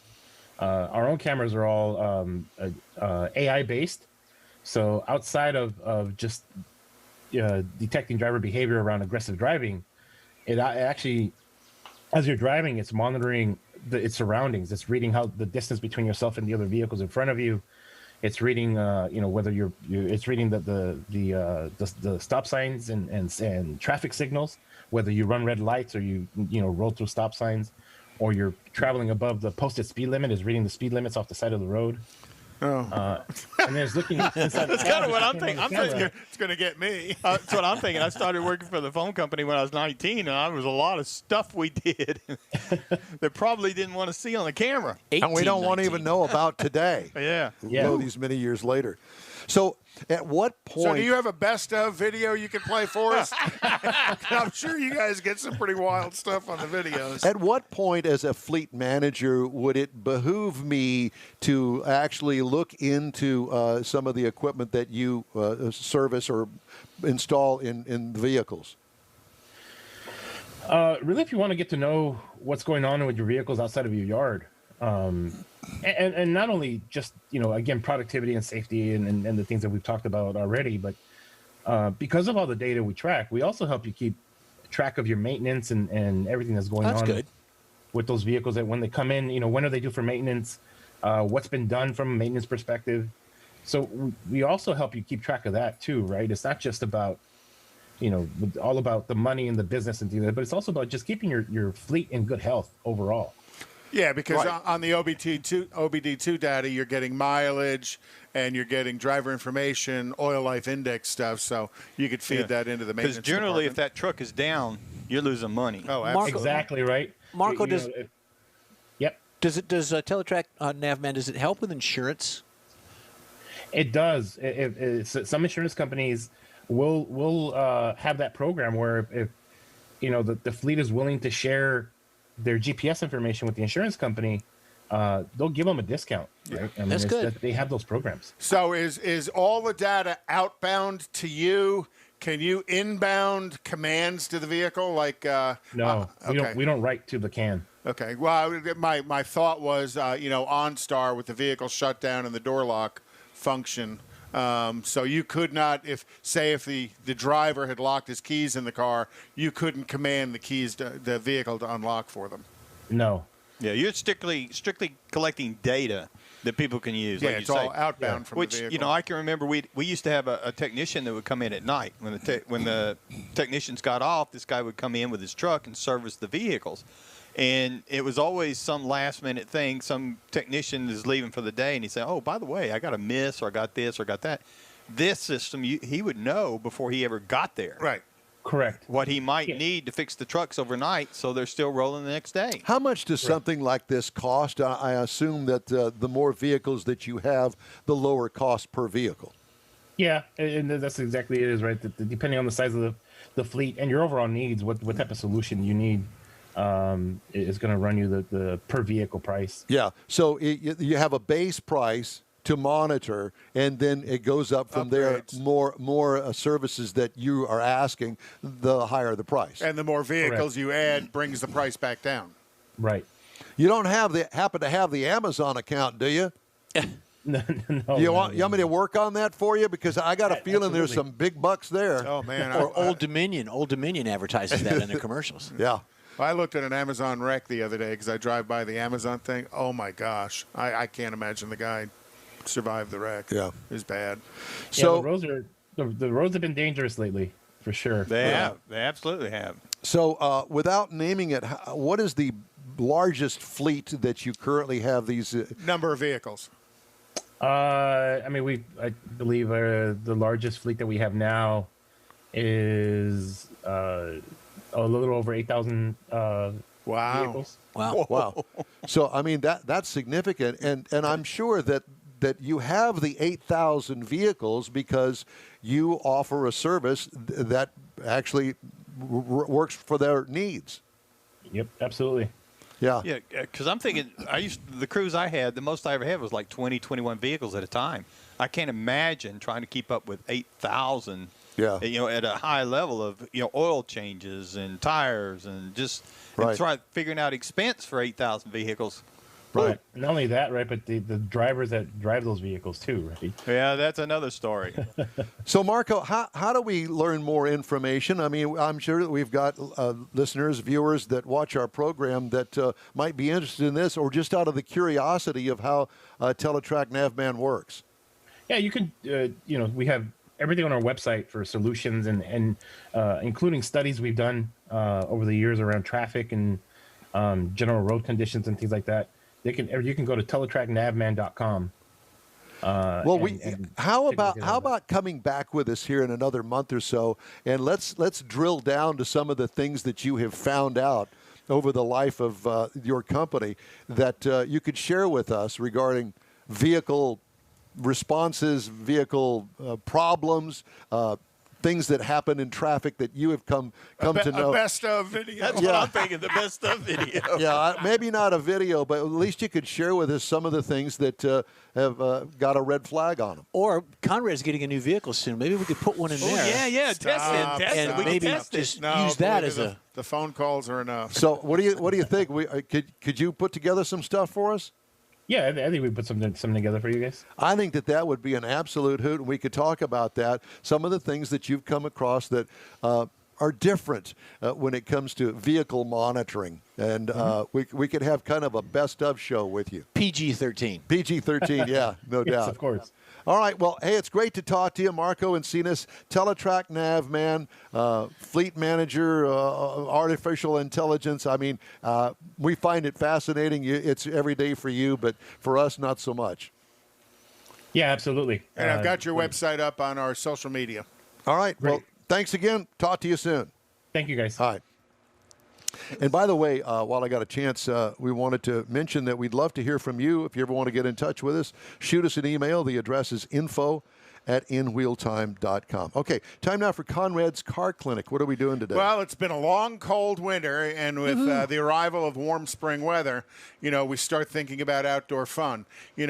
Let's talk about the working truck. people that are pulling trailers, people that are pulling boats and stuff. It's time to kind of get them ready for the season. You put them away last year, now it's time to get them out. So some of the things you have to deal with as you're getting your vehicle ready for season, and again, I'm primarily talking about trucks that are pulling a trailer of some kind. You want to go ahead and service the drive line. You want to change the front and rear, if it's a four-wheel drive, front and rear differential fluids. You want to change the transfer case fluids. Fill them up with fresh new fortified fluids so the season can start. Really, really important in something that you're pulling a boat with, because there's always a little bit of water that gets inside of it when you dip that boat down in the lake to get it in and out. Next up is you want to deal with the engine. Good fresh oil change on it. Use the right specified oil for it. That $14.99 oil change somebody offered might not be the right oil, but it might be cheap. By the way, when you buy something cheap, there's a reason it's cheap, because it's cheap. So, and I say he's yelling. He's actually yelling. Well, I say that when I talk about fuel additives as well. You want to drop a real quality fuel additive inside your fuel system to make sure it spends its time cleaning the fuel system up, doing the corrosion protection that it should do. And again, that $3 stuff you buy is cheap. The reason it's cheap is because it's cheap. You're going to spend some good money in buying some high-quality products. Then you want to make sure somebody does a brake inspection for you. Look at the brakes. Make sure you got good wear left on them. Make sure everything's looking good, that we haven't overheated a rotor. I'm going to tell you to go ahead and change the brake fluid on it as well, so you've got fresh new brake fluid inside the system, so you can start into your summer season with the with the truck all refreshed. Now, the engine cooling system, it's time to change the coolant out. Use a quality product, get all that old contaminated coolant out of it, fill it with fresh new fortified coolant. That's going to help keep the system clean, keep it cooling better. And remember, antifreeze isn't just about the freeze, it's also about the boiling point. So when you use antifreeze at the correct mixture ratio, it boils at a higher temperature as well. So yeah, it freezes at a lower temperature, but in Houston it's more about the boiling point than it is the freezing point, except in Snowmageddon we had last month. The exception. And then finally, your air conditioning system. After spending, the whole winter growing mold and mildew inside your air conditioning system because it's dark and wet, and all of the live contaminants that get drawn into your air conditioning system, it's time to deal with that. If you get into your car, and we're going to talk a little bit more about this next week, if you get into your car and it smells like dirty feet, you're growing mold and mildew inside your air conditioning system. Dirty feet. Oh, my gross. gosh. You get into some of these cars and roll the window down and drive it in with your head out like a puppy because the air conditioning system's got so much mold. Wow, that was a lot to take in there. So it's time to change the cabin air filter and do something about cleaning the evaporator on it. And that'll get your truck ready for the new season. 5 easy steps. Yeah, penicillin for that. Are you done? I'm done. Is that okay? Yeah, you're usually awesome. giving me the chop sign, like hurry up, hurry up, hurry up. So you weren't, so I wanted to get to it before you did. What did he just say? Something about a chop sign. Well, he's telling me to cut it off because I talk too long. Chop sign and stinky feet. That's all I got out of it. Yeah, we kind of ended it on a stinky note. I didn't bring my decoder ring for that. We'll talk more about the stinky ring or stinky feet. Stinky ring. Week. Yeah. By the way, Jeff is playing. His band is playing tonight. Yeah, tonight. Out at the County Line Bar and Grill out in Richmond. Right, tonight, 8:30 to 12:30. Yeah. Oh, the barbecue place. No, not the County Line Barbecue. This is the County Line Bar and Grill. Oh, okay. Grill. Yeah, so it's kind of like eat, drink, and listen to your music. Sure. Yeah. Why not? Sounds good to me. Yeah. What time do you start? 8:30. 8:30, so we can come eat and drink first and then be a bunch of rowdy drunks by the time you start. Well, that's usually the case. Let me tell you this. Somebody asked me, what kind of a place is it? I mean, wear a tie? No. This is kind of like a dive bar kind of place. It's just casual, yeah. Yeah, very casual. The ceilings are actual. You cannot wear flip-flops. You're not allowed. Oh, he could. But I can wear my thong. Yeah, please. Please do that. Thong and halter top. Harley Davidsons are delivered in boxes. The ceiling actually are old Harley Davidson boxes, like ceiling tiles, but they're old boxes. And it's actually on the county line of Houston and Fort Bend County. So does it drip oil on you? No. That's a good question. No, but it uses a lot. I ask forgiveness from all my Harley Davidson friends because I know your garage has got a cardboard box underneath your Harley. The drummer drips oil. It's not the one that was on Bar Rescue, was it? No. There's one out there, something like that. Anyway, never mind. Swinging Doors, the barbecue place I'm thinking of. And that's different part of Richmond. Yeah. Hey, I wanted to mention one recall. General Motors recalling 94,641.2 Cadillac, Chevrolet, and GMC vehicles because of potential seatbelt damage, according to the recall notice. The recall covers the 2021 Cadillac Escalade, which we reviewed earlier, the Cadillac Escalade ESV, GMC Yukon, GMC Yukon XL, Chevy Suburban, Chevy Tahoe. Outboard seatbelts in the third row could have been entrapped or misrouted behind the seat's folding mechanism, causing damage to them. You'll be receiving a notice soon. So I just wanted to squeeze that in there. So did you hear Dodge is offering a new customized double verification security system to stop people from going around and cloning your key fobs? You know, that's been an issue. I missed that. Yeah, it's been an issue, especially in the Challenger Charger platforms, of people cloning their key fobs and stealing their vehicles. Now Dodge is coming out with, it's not a recall, it's going to be a special policy to put some extra software in the vehicle. All right, we're going to take a quick break and we'll be right back.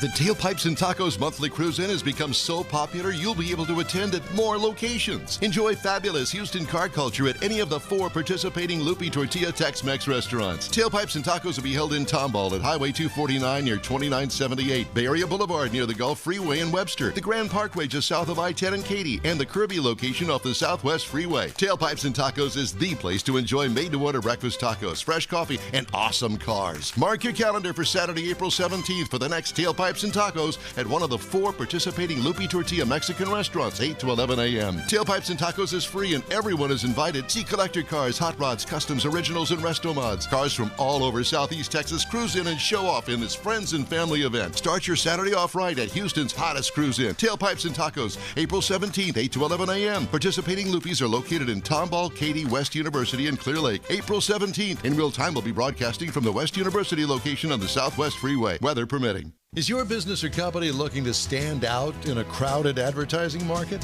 Looking to reach the real auto enthusiast? Well, you found it. You're listening or watching in real time, and so are your fellow enthusiasts. The In Real Time Car Show now reaches 500,000, and we can put together a marketing plan that will engage them in your product, business, or service. To get the tires rolling, just shoot us an email to our marketing director, Jeff Zekin. His address is jeff@inwheeltime.com. If you're in charge of your company's small, medium, or large business anywhere in the U.S., let the On Hold Company help you retain customers and promote your business on your telephone system. Promote special sales or company info when placed on hold. The On Hold Company provides custom on-hold messages with professional male or female voices, licensed background music with no long-term contract, no monthly recurring bill, and updates your messages as needed. Call the On Hold Company at 713-223-HOLD or go to onhold.net. Well, you know what that sound means. Don't everybody just jump in. Tell us, Aunt B. It's the end of the show. Thank you, Barney. Well, that's it for this episode of the In Wheel Time Car Show. Hey, when you're on Facebook, please give us a like. Tell your friends about us. Share our junk. You'll get Conrad's unicorn hunting features along with all things automotive all week long. The In Wheel Time Car Show streams on Facebook, YouTube, Twitch, and on InWheelTime.com. Podcasts are available on Pandora, Amazon, Apple Podcast, Spotify, Stitcher Radio, iHeart Podcast, Google Podcast, and Podcast Addict. Special thanks to all of our great guests today. The InWheelTime Chief Engineer is the fabulous David Ainsley. Our Video Technical Director, Sales and Marketing Man is Jeffrey Zekin. This week's In Wheel Time Car Show is produced and directed by the spirit of Lee Iacocca. Oh. For booking agent and podcast man Mike Out of This World Mars and his royalty king Conrad DeLong, I'm Don Armstrong saying so long for now. And we hope that you'll join us again on the next live show next Saturday, 8 a.m. to 11 a.m. Central Time, right here on the Smoke and Mirrors Network. Have a great weekend.